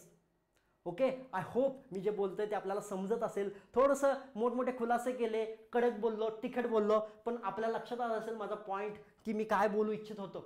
मला इंग्लिश डेव्हलपमेंट करायचं आहे आणि महाराष्ट्रामध्ये हे मिशन राबवायचं आहे. आणि जीपीए अप्रोचचा शोध लागल्यानंतर माझं मन शांत बसेना. जीपीए अप्रोचनं माझं स्वतःचं इंग्रजी डेव्हलप झालं, 100% झालं. पण त्या क्षणी मला जाणीव झाली की माझ्यासारखं या महाराष्ट्रामध्ये अशी कितीतरी मुलं आहेत, 90% स्टुडंट, 90% जनता, जॉबवाले, बिझनेसवाले, 90% जनतेला इंग्लिश जमत नाही आहे. कारण चुकीच्या पद्धतीमुळे शिकल्यामुळं कॉन्फिडन्स येत नाही आहे. बरेच जण शिकण्याचा प्रयत्नसुद्धा करतात, पण या चुकीच्या पद्धतीमुळे ते अडकतात. आणि या 90% लोकांना या 100% मध्ये आणलं पाहिजे, या 10% मध्ये आणलं पाहिजे, असं माझं मनाला वाटायला लागलं. आणि म्हणूनच मी लोकांना, स्टुडंटना जीपीए अप्रोच सजेस्ट करायला सुरुवात केली. माझं आपल्याला सरळ सरळ म्हणणं आहे, आपल्याला पण इंग्लिश इम्प्रूव्ह करायचं, जर काय करायलाच पाहिजे, करायलाच पाहिजे. जर म्हणजे नाही, आपण कोणी असाल, आपल्याला इंग्लिश इम्प्रूव्ह झालंच पाहिजे. कारण एज इज नो लिमिट. या आयुष्यामध्ये आपण जन्माला आलोय, साधं लॉजिक आहे. महाराष्ट्रामध्ये राहून मराठी आली पाहिजे, कर्नाटकात राहून कन्नड आली पाहिजे, पंजाबमध्ये राहून पंजाबी आली पाहिजे. तसंच आपण जगामध्ये सुद्धा राहतो ना. महाराष्ट्रामध्ये राहतो ठीक आहे, इंडियामध्ये राहतो, पण आपण जगाचा सुद्धा एक पार्ट आहे. मग आपण जगाचा पार्ट असू तर जागतिक भाषा, जगाची भाषा जमलीच पाहिजे. इथं मान अभिमानाची गोष्ट नाही, मान अपमानाची गोष्ट नाही आहे, स्वाभिमान अभिमानाची गोष्ट नाही आहे. जगामध्ये राहून जागतिक भाषा जमलीच पाहिजे, जी की सक्सेसचा राज आहे, जी की एक स्किल आहे. त्यामुळे जर आपल्याला आपली इंग्लिश इम्प्रूव्ह करायची असेल, 100% करायचं असेल, तर आपल्याला हा अप्रोच फॉलो केला पाहिजे. I guarantee you that if you follow this approach, you will successful. You will become very very successful. आता थोडंसं इंग्लिश बोललो. आपल्याला हा मुद्दा क्लिअर झाला का? जर क्लिअर झाला असेल तर सर्वांनी आपला रेज हँड करायचा आहे किंवा चॅटमध्ये येस कळवायचं आहे, जेणेकरून मला कळेल की आपला ऑडियन्स एनर्जेटिक आहे आणि आपण आपल्या पुढच्या मुद्द्याकडे जातोय.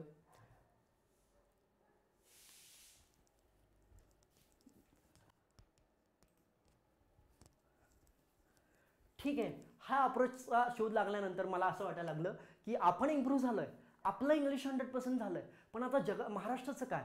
जर एखादी गोष्ट आपल्याला येत असेल तर आपण ती स्प्रेड केली पाहिजे, दुसऱ्यापर्यंत पोहोचवली पाहिजे. आणि ती गरज आहे, महाराष्ट्राची आज गरज आहे की तो रेशो आपल्याला वाढवायचा आहे, 10% वरतून जास्त करायचं आहे. म्हणून माझ्या मनानं असं वाटलं की आपल्यापर्यंत आपण इम्प्रूव्ह झालं, आता जगाला, महाराष्ट्राला इम्प्रूव्ह करायचं.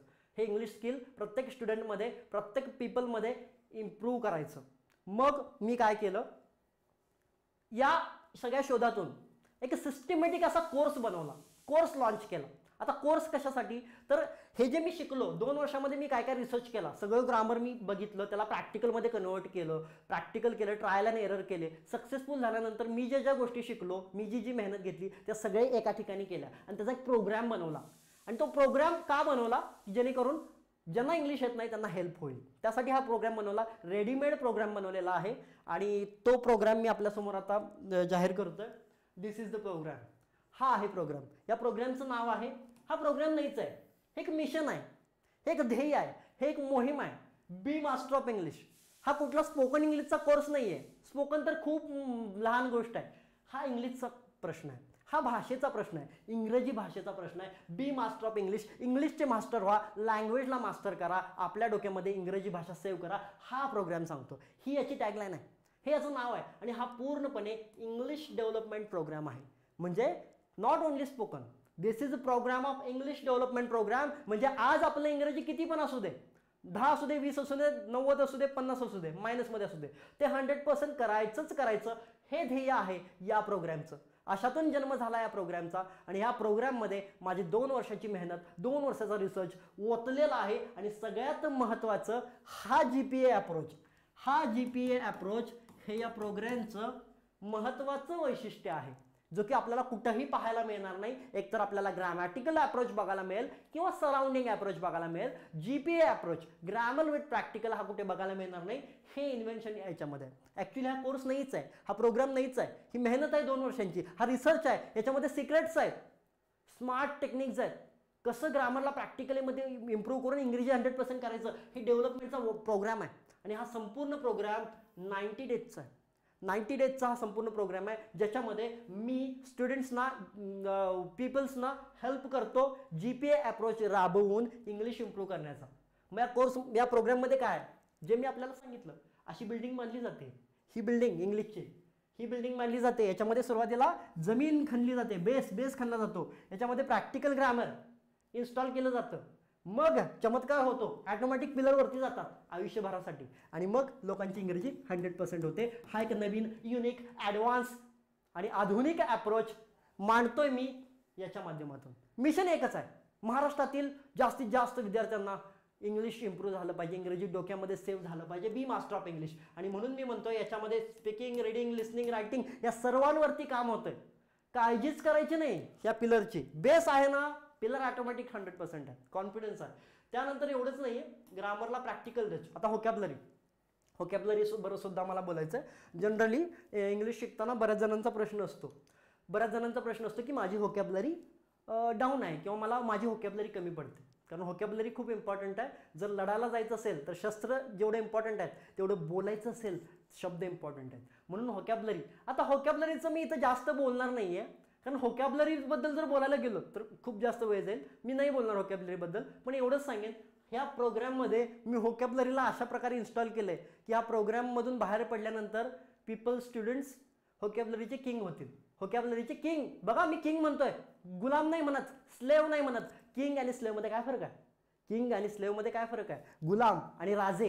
गुलाम असलो तर काय होतंय, आपल्याकडे अधिकार नसतात, हे नसतात, आपल्याला कमी वाटतं. आणि राजा असल्यावर काय, संपूर्ण जग जिंकतोय आपण. मग होकॅबलरीचे किंग झालात आपण, तर आपल्याला हे होकॅबलरीचे शब्द छोटे वाटायला लागतील. तुम्हाला वाटेल अरे मला तर सगळे शब्द बोलायला येतात. हा फरक आहे किंग अप्रोचचा आणि गुलामगिरीतला अप्रोचचा. त्यामुळे होकॅबलरीचे किंग या प्रोग्राममधून बनतात.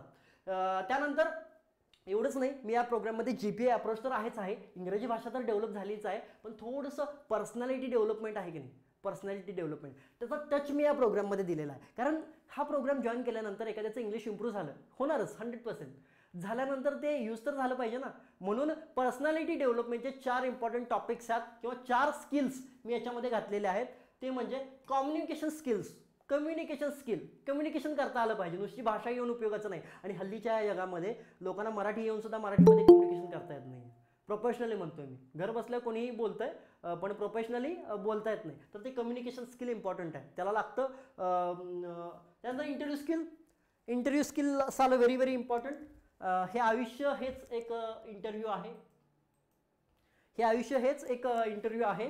त्यामुळे इंटरव्ह्यू पण खूप महत्त्वाचा आहे. इंटरव्ह्यू स्किल्स आपल्याला जमणं गरजेचं आहे, याचा उल्लेख याच्यामध्ये आहे. सोबतच प्रेझेंटेशन स्किल हे खूप गरजेचं बनलेलं आहे. आणि पब्लिक स्पीकिंग ह्या पर्सनॅलिटी डेव्हलपमेंटच्या अंगांना सुद्धा मी टच केलेला आहे. ही माझी प्रोग्रामबद्दलची इन्फॉर्मेशन सांगतोय मी आपल्याला, जी की गरजेचं आहे. जो की GPA अप्रोच आपण इन्व्हेंट केलेला आहे, तो वो इसमें कूट के भरा है और उसमें पर्सनॅलिटी डेव्हलपमेंट भी है. तर हे सगळं याच्यामध्ये असणार आहे. आणि मला असं वाटतं की जर आपल्याला आपलं इंग्लिश इम्प्रूव्ह करायचं असेल, जर नाही म्हणत मी, करायचंच आहे. आज ऐकलंय ना, इंग्रजी म्हणजे सक्सेस, इंग्रजी म्हणजे एक्स्ट्राऑर्डिनरी गोष्ट, इंग्रजी म्हणजे एक भाषा. जर डेव्हलप करायची असेल 100% तर GPA अप्रोच फॉलो करा. स्वतःहून जर करणार असाल तर आपण स्वतःहून करावात, पण स्वतःहून करताना बऱ्याचशा अडचणी येतील. कारण आयुष्यामध्ये एखादी गोष्ट स्किल आहे ना हे, मगाशी बोललो ना मी स्किल आहे. आणि स्किल शिकताना कोच हा लागतोच, गुरु हा लागतोच. कुठलेही स्किल घ्या, coach is very very important. कारण कोच काय करतो, मेंटॉर काय करतो, मार्गदर्शक काय करतो, त्यांना आधी ती वाट बघितलेली असते. त्यामुळं विद्यार्थी स्टुडंट वॉट एव्हर जिथं जिथं चुकेल तिथं तो मार्ग धरतो. आणि जीपीए अप्रोचनं जर आपण स्वतःहून इंग्लिश शिकायला घेतलात तर आपल्याला हा अप्रोच कुठेच मिळणार नाही. मी चॅलेंज करतो आणि मी प्रूफ पण करेन की हा जीपीए अप्रोच आपल्याला कुठेच बघायला मिळणार नाही. सराउंडिंग अप्रोच आपल्याला बघायला मिळेल किंवा ग्रॅमॅटिकल अप्रोच बघायला मिळेल. त्यामुळं जीपीए अप्रोचने जर आपण शिकायला गेलात स्वतःहून तर ते पॉसिबल नाही आहे. आपण समजा आज खूपच एनर्जी आली, लेक्चर ऐकलं, छान वाटलं आणि छान वाटल्यानंतर उद्या एक सेकंड अजून बोलणं पूर्ण व्हायचं.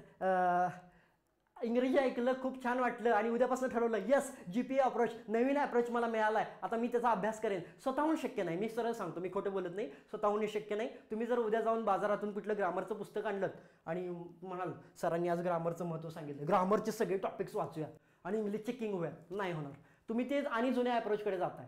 आणि एखाद्याने ठरवलं नाही मी यूट्यूबवरती व्हिडिओ बघणार आणि इंग्लिश इम्प्रूव्ह करणार, नाही होणार, पॉसिबल नाही आहे. कारण हे शक्यच नाही आहे. एकतर ग्रामरचा विरोध करणारे मिळतील किंवा ग्रामरचे बळी गेलेले मिळतील. ओके, हा अप्रोच कुठेच मिळणार नाही. त्यामुळे आपल्यासमोर एक सुवर्ण संधी आहे की हा प्रोग्राम मी आपल्यासमोर लॉन्च करतोय, ज्याच्यामध्ये मी जीपीए अप्रोच आपल्यासमोर मांडतोय. ज्यामुळे प्रॅक्टिकल ग्रामर जे की कुठंच होत नाही ते मी याच्यामध्ये इन्स्टॉल केलेलं आहे आणि हे केल्यानंतर 100% लँग्वेज डन होणारच आहे. हे झालं प्रोग्रामबद्दल माहिती. हे एक या पूर्ण वर्कशॉपमध्ये मी 3 गोष्टी सांगितल्या, व्हाय, व्हॉट आणि हाऊ, हे सगळं सांगितलं. याच्यामध्ये मी तुम्हाला जास्तीत जास्त व्हॅल्यू देण्याचा प्रयत्न केला, नॉलेज सांगितलं, एका नवीन अँगलनं मी याला दिशा दिलेली आहे. आय होप आपल्याला समजली असेल. आणि एंडमध्ये मी ॲक्शन बोललो ना, चौथी गोष्ट, ॲक्शन खूप गरजेची आहे, ॲक्शन महत्त्वाची आहे. तर ती ॲक्शन आपल्याला घ्यावी लागेल. जर सक्सेसफुल व्हायचं असेल तर सगळं माहीत असून उपयोग नाही, एक ठोस ॲक्शन घेतली पाहिजे. जर आपल्याला आपलं इंग्लिश इम्प्रूव्ह करायचं असेल तर या जीपीए अप्रोचनं तुम्ही स्वतः करू शकता, म्हणजे पॉसिबल नाही आहे प्रॅक्टिकली. जर आपल्याला आपलं इंग्लिश इम्प्रूव्ह करायचं असेल विथ जीपीए अप्रोच तर मी आपला हात आपल्यासमोर पुढं करतोय. मी आपला एक मार्ग दाखवायला तयार आहे. जसं माझं इंग्लिश मी इम्प्रूव्ह केलं 100%, तसं आपलं इंग्रजी 100% इम्प्रूव्ह करण्याची जबाबदारी मी घेतोय. जर आपण हा प्रोग्राम जॉईन केलात तर मी आपल्याकडून गोष्टी करवून घेईन. आणि हा संपूर्ण प्रोग्राम 90 डेजचा आहे, 90 दिवसांची, 3 महिन्याची स्टेप बाय स्टेप अशी प्रोसेस आहे ज्याच्यामध्ये पूर्णपणे जीपीए अप्रोचला फॉलो केलं जातं. प्रॅक्टिकली आपल्याकडून गोष्टी करवून घेतल्या जातात आणि 100% डेव्हलपमेंट केली जाते. हा प्रोग्रामचं उद्दिष्ट आहे. हे एक मिशन आहे, हा प्रोग्राम म्हणत नाही मी, एक मिशन आहे. जसं मी आपल्याला बोललो, महाराष्ट्रातल्या जास्तीत जास्त जणांना इंग्लिशमध्ये मास्टर करायचं आहे, बी मास्टर ऑफ इंग्लिश. आणि म्हणूनच हा जो प्रोग्राम आहे तो आपण जानेवारीच्या पहिल्या वीकमध्ये ऑफिशियली लॉन्च करतोय. जानेवारीच्या पहिल्या आठवड्यामध्ये, लिसन केअरफुली, म्हणजे येत्या अवघ्या 4-5 दिवसांमध्ये हा प्रोग्राम मी लॉन्च करतोय ऑनलाईन प्लॅटफॉर्मवरती. म्हणजे हा संपूर्णपणे कोर्स मी ऑनलाईनमध्ये लॉन्च करतोय. आणि ह्या संपूर्णपणे कोर्सचे 6 उद्दिष्ट मी आपल्याला सांगतो, 6 पॉईंट्स सांगतो की हा प्रोग्राम का युनिक आहे, का मास्टर होणार आपण. 6 सांगतो शॉर्टमध्ये, 1 मिनिटामध्ये फक्त. सगळ्यात पहिल्यांदा हा प्रोग्राम, या प्रोग्राम खेरीज तुम्हाला या गोष्टी कुठंच मिळणार नाहीत. पहिलं, जीपीए अप्रोच जो आपल्याला कुठे मिळणार नाही, ग्रामर विथ प्रॅक्टिकल कुठंच मिळणार नाही. दुसरं, या प्रोग्रामचं वैशिष्ट्यच आहे की लँग्वेज मास्टरी. आपल्याला लँग्वेजची मास्टरी करायची आहे, म्हणजे इंग्रजीकडे भाषा म्हणून बघायचं आहे. जर आपला हेतू असा असेल की मला फक्त स्पोकन इंग्लिश करायचं आहे तर आपल्याला स्पोकन इंग्लिश मिळेल, पण ही लँग्वेजची मास्टर पण आपण व्हाल.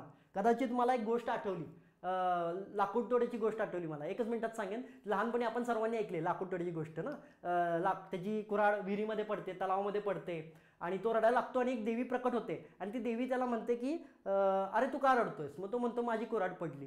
मग देवी काय म्हणते, सांग तुझी कुऱ्हाड सोन्याची होती का, चांदीची होती का, प्लॅटिनमची होती का, म्हणजे असंच ती देवी सांगते.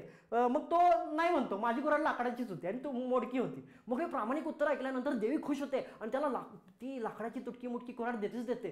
पण बाकीच्या तिन्ही कुऱ्हाडी पण गिफ्ट देते की नाही. त्या लाकूड तोडा प्रामाणिकपणाचं फळ. कदाचित आपलं सुद्धा असंच झालं असेल. कदाचित आज मला जाणवतंय आपलं सुद्धा हेच झालं असेल. हे वर्कशॉप म्हणजे काय, हे वर्कशॉप म्हणजे तलाव आहे. ओके, आणि त्याच्यामध्ये तुम्ही तुमचा वेळ दिलाय, आपण आपला वेळ दिलाय. म्हणजे काय, आपली कुऱ्हाड या तलावामध्ये पाडलाय आणि आपण अपेक्षा कशाची घेऊन आलो होतो, स्पोकनची, इंग्लिश स्पीकिंगची. म्हणजे आपल्याला कुऱ्हाड कुठली पाहिजे होती, आपल्याला कुऱ्हाड पाहिजे होती स्पीकिंगची. पण या प्रोग्रामच्या शेवटी या प्रामाणिकपणाचं महत्त्व, हे संपूर्ण ऐकण्याचं महत्त्व आपल्याला कदाचित हा युनिवर्स किंवा ही एनर्जी आपल्याला एक नवीन गिफ्ट आपल्याला देते की आपल्याला स्पीकिंगची कुऱ्हाड मिळेलच मिळेल, पण आपल्याला लिसनिंगची, रिडिंगची, रायटिंगची कुऱ्हाड गिफ्टमध्ये मिळेल. या 4 कुऱ्हाडी मिळाल्या आणि एवढं सगळं नाही तर हा जो बेस आहे की नाही खालचा ग्रॅमर प्रॅक्टिकल, अख्खाच्या अख्खा तलाव सुद्धा गिफ्ट मिळेल. बघा, लँग्वेज मास्टरी. म्हणून जर आपला ॲटिट्यूड फक्त स्पोकन असेल, स्पोकन इंग्लिश मला आलं पाहिजे, तर सॉरी, स्पोकन तर होईलच याच्यामध्ये, प्लस बाकीच्या सगळ्या कुऱ्हाडी म्हणजे भाषेचे मास्टर व्हाल. आहोत ना मराठीमध्ये मास्टर? आहे ना कॉन्फिडन्स? वाटतं की नाही मराठी 100% सेव्ह आहे? कधी असा विचार केलाय का, मनाला विचारलंय का की इंग्रजी आहे का आपली सेव्ह 100%? नाही ना. तर त्यामुळं इंग्लिशचं मास्टर होणं गरजेचं आहे. 100% डेव्हलपमेंट, मी मगाचपासून तेच म्हणतोय, आपल्याला 100% डेव्हलप व्हायचं आहे. मग तुम्ही आता 0 असाल तरी हरकत नाही. जरी तुम्ही आता 50% असाल, 60% असाल, 40% असाल, हा प्रोग्राम जॉईन केल्यानंतर मी आपल्याला सगळ्यात पहिल्यांदा 0 करणार आहे, मग 100 करणार आहे. असं का? मला सांगा, आता तुम्ही 50% वर आहे, 25% वरती आहे, हे तुटक्या मुटक्या इंग्लिशनं काय होणार आहे? आतापर्यंत झालो का सक्सेसफुल? नाही ना. मग आता 0 व्हायचं आणि परत नवीन अप्रोचनं, नवीन अँगलनं 100% व्हायचं. त्यानंतर स्मार्ट माइंडसेट. स्मार्ट माइंडसेट मला द्यायचं आहे. नुसतं इंग्लिश शिकवून स्टुडंट्स तयार करायचे. स्मार्ट माइंडसेट म्हणजे काय? स्मार्ट, कमी एफर्ट्समध्ये जास्त मेहनत, सॉरी, कमी एफर्ट्समध्ये जास्त सक्सेस आपल्याला मिळवायचं आहे. त्यासाठी स्मार्ट व्हायला लागेल. हल्लीच्या युगामध्ये हार्डवर्क तर सगळेच करतो, हार्डवर्क करणं सुद्धा गरजेचं आहे, पण थोडंसं स्मार्ट पण व्हायला पाहिजे हल्लीच्या जगामध्ये जर पुढे जायचं असेल तर. तो स्मार्ट माइंडसेट आपल्याला या कोर्समधून मिळेल, या प्रोग्राममधून मिळेल. त्यानंतर रिसर्च सिक्रेट्स, सगळ्यात महत्त्वाचं. मगाचपासून मी एवढं म्हणतोय की रिसर्च, त्या रिसर्च आहे म्हटल्यावर काहीतरी सिक्रेट्स असणार आहेत. ते सिक्रेट्स पण मी आपल्याला याच्यामध्ये सांगणार आहे. इसमें सिक्रेट्स कुट के भरे आहेत. काही असे सिक्रेट्स आहेत माइंड ब्लोईंग. ग्रामरचे जे टॉपिक्स आहेत आपल्याला ते बघितल्यानंतर आपले डोळे उघडतील की असे सिक्रेट्स मला समजलेत. ते सिक्रेट मी याच्यामध्ये मांडतोय. त्यानंतर हा संपूर्ण प्रोग्राम लेवल वाईज असणार आहे, कारण लेवल्स आर इम्पॉर्टंट. आयुष्यामध्ये लेवल खूप इम्पॉर्टंट असतात. हा संपूर्ण प्रोग्राम लेवल वाईज असणार आहे. म्हणजे असं नाही की एखाद्याला हा प्रोग्राम करायचा आहे, मास्टर व्हायचं आहे आणि त्यानं संपूर्ण प्रोग्राम घेतला आहे, तो कधीच मास्टर होणार नाही. कारण मी हा प्रोग्राम असा डिझाईन केला आहे की मी 90 डेजचा प्रोग्राम कधीच राबवत नाही. त्याला डिवाइड केलेला आहे लेवलमध्ये. एक लेवल क्रॉस झाल्याशिवाय आपण पुढच्या लेवलमध्ये जाऊ शकत नाही. म्हणून हा संपूर्ण प्रोग्राम 3 लेवल्समध्ये डिझाईन आहे. आयुष्यामध्ये सुद्धा असंच असतं. पहिल्यांदा माणसाला बेसिक गरजा लागतात, अन्न, वस्त्र, निवारा, मग थोडंसं ॲडव्हान्स होतो आणि त्यानंतर एस्टॅब्लिश झाल्यानंतर मास्टर होतो. अगदी तशाच पद्धतीनं मी हा कोर्स डिवाइड केलेला आहे 3 लेवल्समध्ये. याची पहिली लेवल आहे बेसिक, दुसरी आहे ॲडव्हान्स आणि तिसरी आहे मास्टर. आणि या सर्व लेवल्स 21 दिवसांच्या आहेत. बघा, मी ज्या ज्या गोष्टी करतो, मी शिवाजी महाराजांना आदर्श मानतो, त्यांची दूरदृष्टी मला आवडते, त्यामुळे मी सुद्धा जे प्लॅनिंग करतो ते दूरदृष्टीनंच करतो. आणि म्हणून ह्या प्रत्येक लेवल्स मी 21 दिवसांच्या ठेवलेल्या आहेत. आणि आपल्याला माहिती आहे सायन्समध्ये 21 दिवस जर आपण कोणती गोष्ट फॉलो केली, लगातार त्याच्यावरती प्रयत्न केला, तर आपण त्याच्यामध्ये हॅबिट होतं, आपलं ते सवय लागते, अंगवळणी पडते. माझं सुद्धा हेच उद्दिष्ट आहे. मला 21 दिवस सवय लावायची आहे, बेसिकमध्ये ट्रेन करायचं आहे, ॲडव्हान्स करायचं आहे आणि शेवटी मास्टर करायचं आहे. मास्टर लेवलमध्ये मात्र 21-21च्या 2 तुम्हाला सेक्शन्स बघायला मिळतील, कारण मास्टर पॉवरफुल आहे. आणि या 3 फेजेसमध्ये, आणि याचं एक वैशिष्ट्य असं आहे की बेसिकमध्ये क्वालिफाय झाल्याशिवाय ॲडव्हान्सला आपल्याला प्रवेश मिळणार नाही. हे थोडंसं स्पर्धा परीक्षेसारखं आहे. स्पर्धा परीक्षेमध्ये कसं होतं, हिरा जर बनवायचा असेल तर त्याला तराशावं लागतं ना, असंच हिरं नाही बनत. स्पर्धा परीक्षेमध्ये आधी प्री असते, चाळणी, मग मेन्स असते आणि मग इंटरव्ह्यू आणि मग अधिकारी घडवले जातात. तसंच याच्यामध्ये पहिल्यांदा बेसिक आहे, याच्यामध्ये क्वालिफाय झाला तरच ॲडव्हान्सला प्रवेश आहे आणि ॲडव्हान्सला क्वालिफाय झाला तरच मास्टरला प्रवेश आहे. त्यामुळे 90 डेजची वाट बघण्याची गरज नाही. पहिल्या 21 दिवसामध्येच आपण इम्प्रूव्ह होऊ शकता. तर हा झाला लेवल वाईज प्रोग्राम. त्यानंतर आता व्हाय, व्हॉट, हाऊ मी सांगितलेलं आहे, पण लेक्चरच्या शेवटी फॉर्मॅलिटी आहे म्हणून मला ह्या गोष्टी सांगाव्या लागतात, त्यामुळे मी सांगतोय. त्यानंतर तर असा हा संपूर्ण ऑलराऊंडर अष्टपैलू प्रोग्राम मी जसं मगाशी आपल्याला बोललो, जानेवारीच्या पहिल्या आठवड्यामध्ये अगदी 4-5 दिवसांमध्ये आपण सुरू करतोय. आणि हा प्रोग्राम सुरू होणार आहे बेसिक प्रोग्रामपासून, बेसिक बॅचेसपासून, ॲडव्हान्स नाही, आधी बेसिक. 21 दिवसांचा बेसिक प्रोग्राम मी लॉन्च करतोय, जो की जानेवारीच्या पहिल्या आठवड्यामध्ये होणार आहे. It's official. New batches will be starting from first week of January 2024. आणि या बेसिक लेवलपासून आपण सुरुवात करतोय. बेसिकमध्ये ट्रेन व्हायचं, मग ॲडव्हान्स, मग मास्टर. पहिला 21 दिवस बेसिकसाठी चॅलेंज आहे आपल्यासमोर. जर आपल्याला आपलं इंग्लिश इम्प्रूव्ह करायचं असेल तर बेसिक प्रोग्राम आपल्याला जॉईन करायचा आहे. आणि या बेसिक प्रोग्राममध्ये आपल्याला काय मिळेल, जसं मी मगाशी म्हटलं, GPA अप्रोच तर मिळणारच आहे. स्पीकिंग, लिसनिंग, रीडिंग सगळं होणारच आहे. पण अदरवाईज काय काय मिळेल तर 21 दिवसांचं संपूर्ण प्लॅनिंग स्टेप बाय स्टेप, जसं मी मगाशी म्हटलं आपल्याला दूरदृष्टी, स्टेप बाय स्टेप आपलं 21 दिवसांचं प्लॅनिंग असणार आहे. आणि अजून एक ह्या कोर्सचं वैशिष्ट्य आहे, हा कोर्स 3 वे असणार आहे. कसा 3 वे? आता मी सांगतो 3 वे म्हणजे मी मगाशी आपल्याला बोललो की हे स्किल आहे. आणि स्किलमध्ये काय असतं, कोणत्याही नॉलेज महत्त्वाचं नसतं. नॉलेज महत्त्वाचं असतं, पण कोणत्याही स्किलमध्ये नॉलेजसोबत प्रॅक्टिस पण महत्त्वाची असते. नॉलेज 1% असेल तर प्रॅक्टिस 10% आहे. म्हणून या प्रोग्राममध्ये मी नॉलेज सेशन पण ठेवलेले आहेत, पण सोबतच प्रॅक्टिस सेशन्स पण ठेवले आहेत. जी काही प्रॅक्टिस करायची, नॉलेज घ्यायचं पण त्याची प्रॅक्टिस तर करायला पाहिजे. आणि जी काही प्रॅक्टिस करायची ती समोरासमोर, मी तुम्हाला घरी करायला सांगणार नाही, समोरासमोर 1 to 1 तुमच्यासमोर मी आपल्यासमोर मी आपली प्रॅक्टिस करून घेईन, मग याचा रिझल्ट मिळणार आहे. हे प्रॅक्टिस सेशन. आणि नॉलेज झालं, प्रॅक्टिस झालं, कधीतरी काहीतरी चुकून एखादा डाऊट येणारच की नाही, मग त्यासाठी आहेत आपले डाऊट सेशन. ह्या 3 प्रकारे आपले कोर्सेस होतील. त्यानंतर संपूर्ण हा प्रोग्राम लाईव्ह प्लस रेकॉर्डेड बॅचमध्ये असणार आहे. म्हणजे लाईव्ह प्लस रेकॉर्डेड प्रोग्राम तुम्ही आम्ही आता जसं बघतोय तसं लाईव्हमध्ये होणार आहे, पण त्यानंतर तो रेकॉर्ड होणार आहे. आणि रेकॉर्ड झाल्यानंतर आपण तो कितीही वेळा पाहू शकता किंवा डाउनलोड करून ठेवू शकता. याचा फायदा असा, सपोज आपण लाईव्ह सेशनला उपस्थित नसाल, 1-2 लाईव्ह सेशन आपण मिस केले तर आपण दुसऱ्या दिवशी ते रेकॉर्डेडमध्ये बघू शकतो. त्यानंतर डेली 1 तास ते 1.5 तास असा 21 दिवस चालणार हा प्रोग्राम आहे. मला केअरफुली अजून एक सांगायचं की हा 90 डेजचा प्रोग्राम नाही म्हणत मी, बेसिक प्रोग्राम आहे 21 दिवसांचा, स्टेप बाय स्टेप. आणि हे सगळं कुठं होणार आहे? तर ऑब्व्हियसली हे ऑफलाईन होणार नाही, ऑनलाईन होणार आहे. कारण ऑनलाईनच आपण जास्तीत जास्त लोकांपर्यंत पोहोचू शकतो. आणि ऑनलाईनमध्ये हे झूमवरती, गुगल मीटवरती होणार नाही आहे. आपलं एक ऑफिशियल ॲप्लिकेशन आहे जे की प्ले स्टोअरवरती लॉन्च आहे. त्या ऑफिशियल ॲप्लिकेशनवरती आपलं हे संपूर्ण कोर्स होणार आहे, एकदम स्मूथली आणि इफेक्टिव्हली.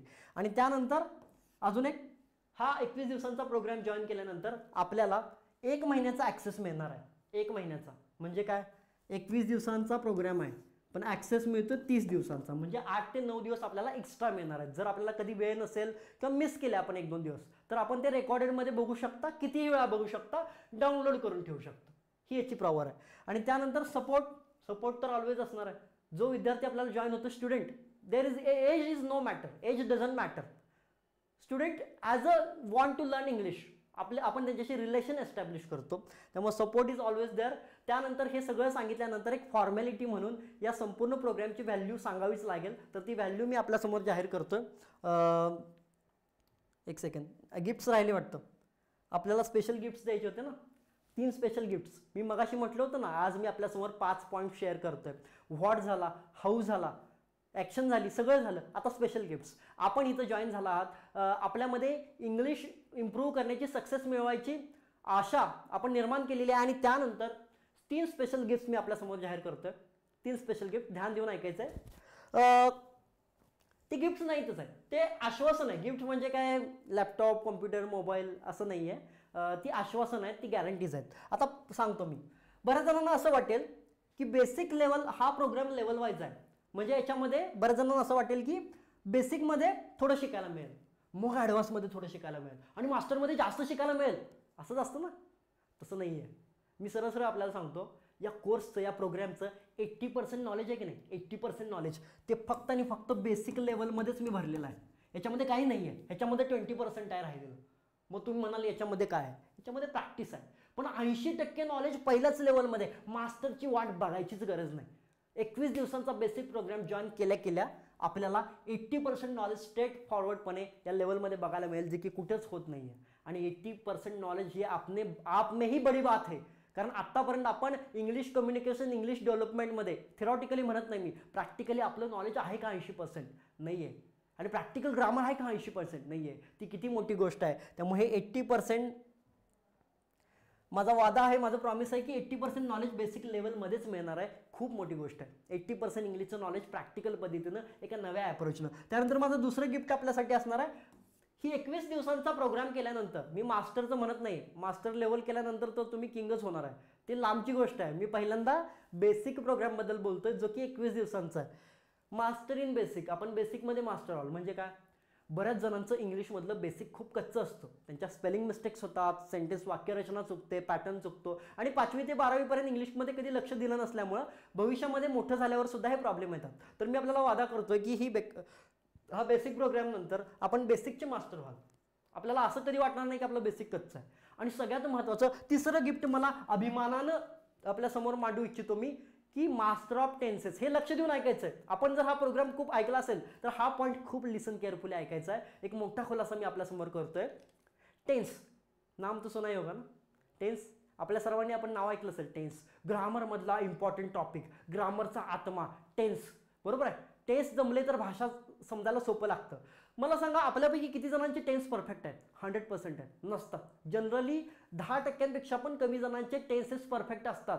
आणि मी आपल्याला वादा करतोय की 21 दिवसांच्या प्रोग्राममध्ये संपूर्ण टेन्सेस शिकवले जाणार आहेत आणि टेन्सचं मास्टर केलं जाणार आहे. म्हणजे काय? टेन्सचं मास्टर प्रॅक्टिकली म्हणतोय मी. म्हणजे 21 दिवसांच्या प्रोग्राम नंतर आपण सर्व टेन्सेस शिकणार आहातच. पण एक स्पेशल गोष्ट आहे, विदाउट एनी रूल. एकही रूल मी आपल्याला सांगणार नाही. एकही रूल सांगणार नाही, पण सर्व टेन्स जमणार. आणि नुसते जमणार नाहीत, वहीमध्ये राहणार नाहीत, प्रॅक्टिकली बोलता येणार. आपण सर्वजण त्या टेन्सेसमध्ये बोलू शकाल प्रॅक्टिकली. आणि हे शक्य आहे फक्त 21 दिवसामध्ये. आज बघा आपल्या आजूबाजूला 10% लोकांचे सुद्धा टेन्सेस परफेक्ट नसतात. आणि ज्यांचे परफेक्ट आहेत का नाही, सॉरी टू से, ते रूलनुसार असतात. ज्यांचे टेन्सेस परफेक्ट आहे, मला माहिती आहेत बरेचसे एज्युकेटर्स टीचर लोकांचे टेन्सेस परफेक्ट असतात. स्टुडंट्सचे सुद्धा असतात, हुशार विद्यार्थ्यांचे. पण ते रूलनुसार असतात. ते त्यांनी बांधून घेतलेलं असतं स्वतःला.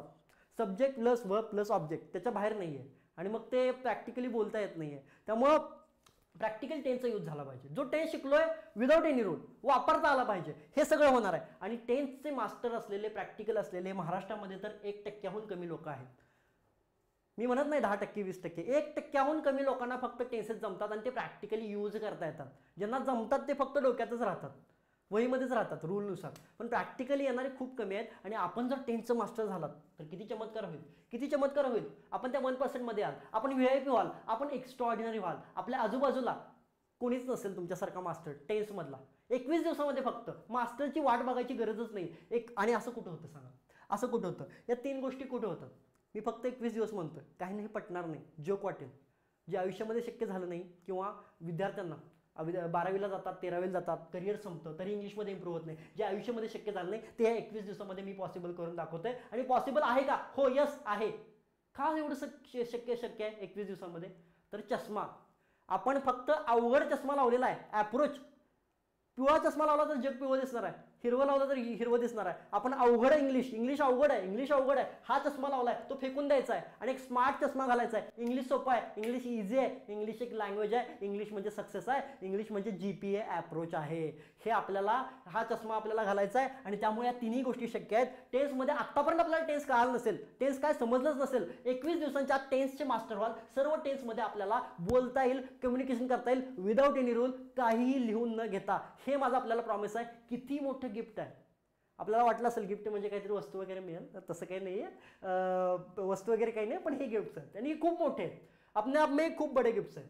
आणि मग मला सांगा, शेवटी मला आता एक कर्तव्य आहे, म्हणून आपल्याला याची प्राईस जाहीर करायची वेळ आलेली आहे. मी आपल्याला समजावून सांगितलं. आपला प्रोग्राम आहे बी मास्टर ऑफ इंग्लिश, 90 दिवसांचा, लेवलमध्ये डिवायडेड आहे. 21 दिवसांची पहिली लेवल आहे. सुरू करतोय जानेवारीच्या पहिल्या आठवड्यामध्ये. आणि त्याची प्राईस असणार आहे, व्हॅल्यू असणार आहे. किती असेल सांगा? आपल्या मनाला विचारा. Real value. बघा, या 3 गोष्टी आपल्याला मार्केटमध्ये, एज्युकेशन सिस्टममध्ये कुठे मिळतात? कोण असं प्रॉमिस करते किंवा कोण असं वादा करतोय, करून दाखवतोय? 80% नॉलेज मिळतंय. टेन्स आयुष्यात जमलं नाही, 21 दिवसात जमणार आहे. बेसिकचे मास्टर होणार आहे. हे सगळं मार्केटमध्ये आपल्याला माहीत असेल, एज्युकेशन सिस्टममध्ये, कोचिंगमध्ये 30,000 40,000हून जास्त कोर्सेस आहेत. चांगले म्हणतोय मी, ब्रँडेड. त्यांची किंमत असून सुद्धा हे शक्य नाही त्यांना वर्षभरामध्ये. ते आपण शक्य करतो 21 दिवसांमध्ये. त्यामुळे मला असं वाटतं की याची रिअल वर्थ 30,000पेक्षा कमी नाही आहे. 30,000पेक्षा कमी नाही आहे रिअल वर्थ. तुम्ही 21 दिवसांकडे बघू नका, 30,000कडे बघू नका, व्हॅल्यूकडे बघा. जी व्हॅल्यू आपण प्रोव्हाइड करतोय, आयुष्यामध्ये ज्यांना शक्य झालं नाही ते आपण करून दाखवतोय. त्यामुळे याची किंमत निश्चितच 30,000पेक्षा कमी नाही आहे. मी कुठल्या कचरा कोर्सेसबद्दल बोलत नाही आहे. तुम्ही सरळ कम्पेअर कराल. आजकाल तर 500 रुपयेमध्ये कोर्सेस मिळतात, 1000मध्ये मिळतात. No, quality is important than quantity. आणि एवढं असून सुद्धा 30,000 याची किंमत नाही आहे. So don't worry. याची प्राइस फक्त ओनली 1 and only 3,000. म्हणजे बघा, सरळ 10x, सरळ 10x प्रॉमिस. काय व्हॅल्यू देतोय आपण? जेवढी प्राइस आहे त्याच्या 10% जास्त, 10% व्हॅल्यू, 10 टाइम्स आपण जास्त व्हॅल्यू देतोय. याला म्हणतात स्मार्ट माइंडसेट, याला म्हणतात स्मार्ट अप्रोच. आपल्याला पण वाटलं असेल आजचं सेशन ऐकून, एक तासभर झालं तुम्ही आपल्याला ऐकतात, आपल्याला लक्षात आलं असेल की तासाभरात या समोरच्या व्यक्तीनं आपल्याला किती गोष्टी कळाल्या, नवनवीन पद्धतीने आपल्याला समजल्या, तर या 90 दिवसांमध्ये किती शिकायला मिळेल, या 90 दिवसामध्ये आपला माइंडसेट किती बदलेल, वेगळ्या अँगलने विचार करण्याची खूप गरज आहे हल्लीच्या काळामध्ये. तर 3000 मध्ये हा संपूर्ण प्रोग्राम आहे. आणि आता आपल्यासमोर जे इंटरेस्टेड असतील, आजचं हे सेशन आहे इंग्लिश डेव्हलपमेंटचं सेशन आहे, एक मिशन आहे. आता एक फॉर्मॅलिटी म्हणून मला हे शेवटच्या 5 मिनिटांमध्ये बोलायला लागतंय, पण माझं जे बोलायचं होतं मी सगळं आपल्याला सांगितलेलं आहे. आता आपल्यासमोर 2 ऑप्शन आहेत. जर मनामध्ये वाटत असेल इंग्लिशमध्ये सक्सेसफुल व्हायचं आहे, डेव्हलप व्हायचं आहे, आणि आता आपल्यासमोर 2 ऑप्शन आहेत. आता आपल्यासमोर 2 ऑप्शन आहेत. पहिला ऑप्शन, प्रत्येक वर्कशॉप अटेंड करायचं, काही ना काही नवनवीन ऐकायचं आणि विसरून जायचं, हा पहिला ऑप्शन आहे. आणि दुसरा ऑप्शन, यस लेक्चरमध्ये नवीन मोटिवेशन मिळालं, काहीतरी नवीन आहे, काहीतरी युनिक आहे, यानं आपलं इंग्लिश इम्प्रूव्ह होऊ शकतं, हीच बेस्ट संधी आहे आणि आपण ॲक्शन घेऊयात. हे कमिटेड. 2 प्रकारची कॅटेगरी असणार आहेत. एक फॉरगॉट अँड लिव्ह इट असे, आणि एक यस कमिटेड ॲक्शन. जीवनामध्ये सर्वात मोठी इन्व्हेस्टमेंट कोणते? इन्व्हेस्टमेंट करावीच लागते. कोणतीही सर्वात मोठी इन्व्हेस्टमेंट, जीवनामध्ये सर्वात मोठी इन्व्हेस्टमेंट आहे स्वतःवरती, on your self. He investment मोठी आहे. आणि आज आपण फक्त 3000 मध्ये 21 दिवसांमध्ये 90 डेजचा प्रोग्राम जॉईन करायची गरज नाही आहे. आपल्याला अख्खच्या अख्खी सोन्याच्या चांदीच्या कुऱ्हाडी मिळतात, तलाव मिळतोय.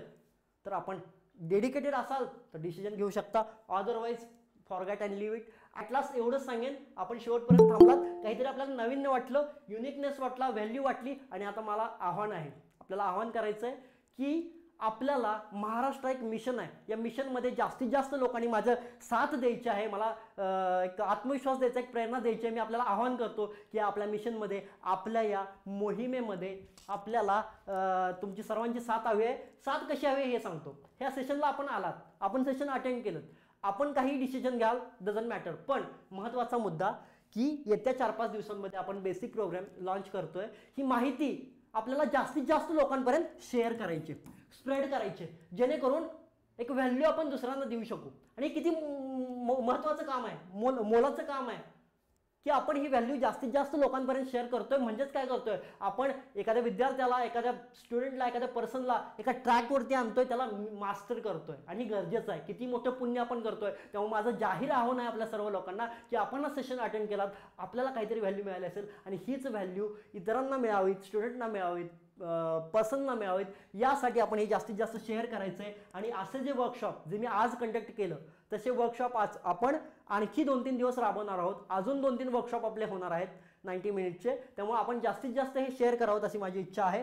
आणि सगळ्यात महत्त्वाचं हे सेशन अटेंड केल्यानंतर आपल्याला हे सेशन कसं वाटलं, आपल्याला हे वर्कशॉप कसं वाटलं, हा फीडबॅक मला कळवायला विसरू नका. तुम्ही माझ्या व्हॉट्सअपला हे शेअर करू शकता, किंवा चॅटमध्ये आत्ता लिहून पाठवू शकता. आत्ता ऑडिओ व्हिडिओ आपल्याला आलो नाही आहे वर्कशॉपमध्ये, पण तुम्ही आपल्याला हा वर्कशॉप कसा वाटला हे कळवायला जरूर विसरू नका. कारण त्याच्यामध्ये फीडबॅकमध्ये एक एनर्जी असते, एक मोटिवेशन असतं. आणि आपल्याला जर काही प्रश्न विचारायचे असतील, कुठले क्वेश्चन्स विचारायचे असतील, तर मला विचारू शकता, काही विचारू शकता. चॅट बॉक्समध्ये आपण टाईप करू शकता, मी त्याला आन्सर्स देईन. आणि आपला जो काही फीडबॅक असेल तो आपण चॅट बॉक्समध्ये कळवायला विसरायचं. Now I think my voice is clear. I hope all of you participants, you understood all the things and you have enjoyed this session with new energy and new motivation. बऱ्याचशा नवीन गोष्टी आपल्याला कळल्या असतील. नवीन म्हणणार नाही, पण एका नव्या अप्रोचनं, एका नव्या अँगलनं जग जिंकायचं आहे, सक्सेसफुल व्हायचं आहे, इंग्लिशचे मास्टर व्हायचं आहे. आणि या मिशनमध्ये मला जास्तीत जास्त बळ द्यायचं आहे. कारण जे बोलतोय ते प्रामाणिकपणे बोलतोय. Not anybody's copy, you can search it. My challenge to you. थोडंसं इंग्लिशमध्ये बोलत सेशनमध्ये, सेशनच्या लास्टला आहोत आपण, 1 मिनिटामध्ये सेशन समाप्त करतोय. Now I want to talk in English. नाही, आपल्याला असं वाटेल की समोरचा स्पीकर मराठीमध्ये बोलतोय, कदाचित त्यालाच इंग्लिश येत नसेल. But this is not true. I can perfect in English and I am the master of English, and I also want to create master of English many in this Maharashtra, because there is need in Maharashtra, because I want to improve that percentage from 10% to 100%, and it's my duty, it's my mission. So keep supporting me, spread this information to maximum peoples. We will going to conduct another 3 to 4 workshops in this week, and in this week I am going to start new batch from basic program, which is 21 days with mastery. Okay, I hope that all of you understood it. I stop here. If you have any query, you can tell me in chat box. Otherwise, you can contact me and tell me. Till the time I stop here. Until the time, be master of English. Try to be master of English. Thank you very much for your participation and your valuable time. Thank you very much.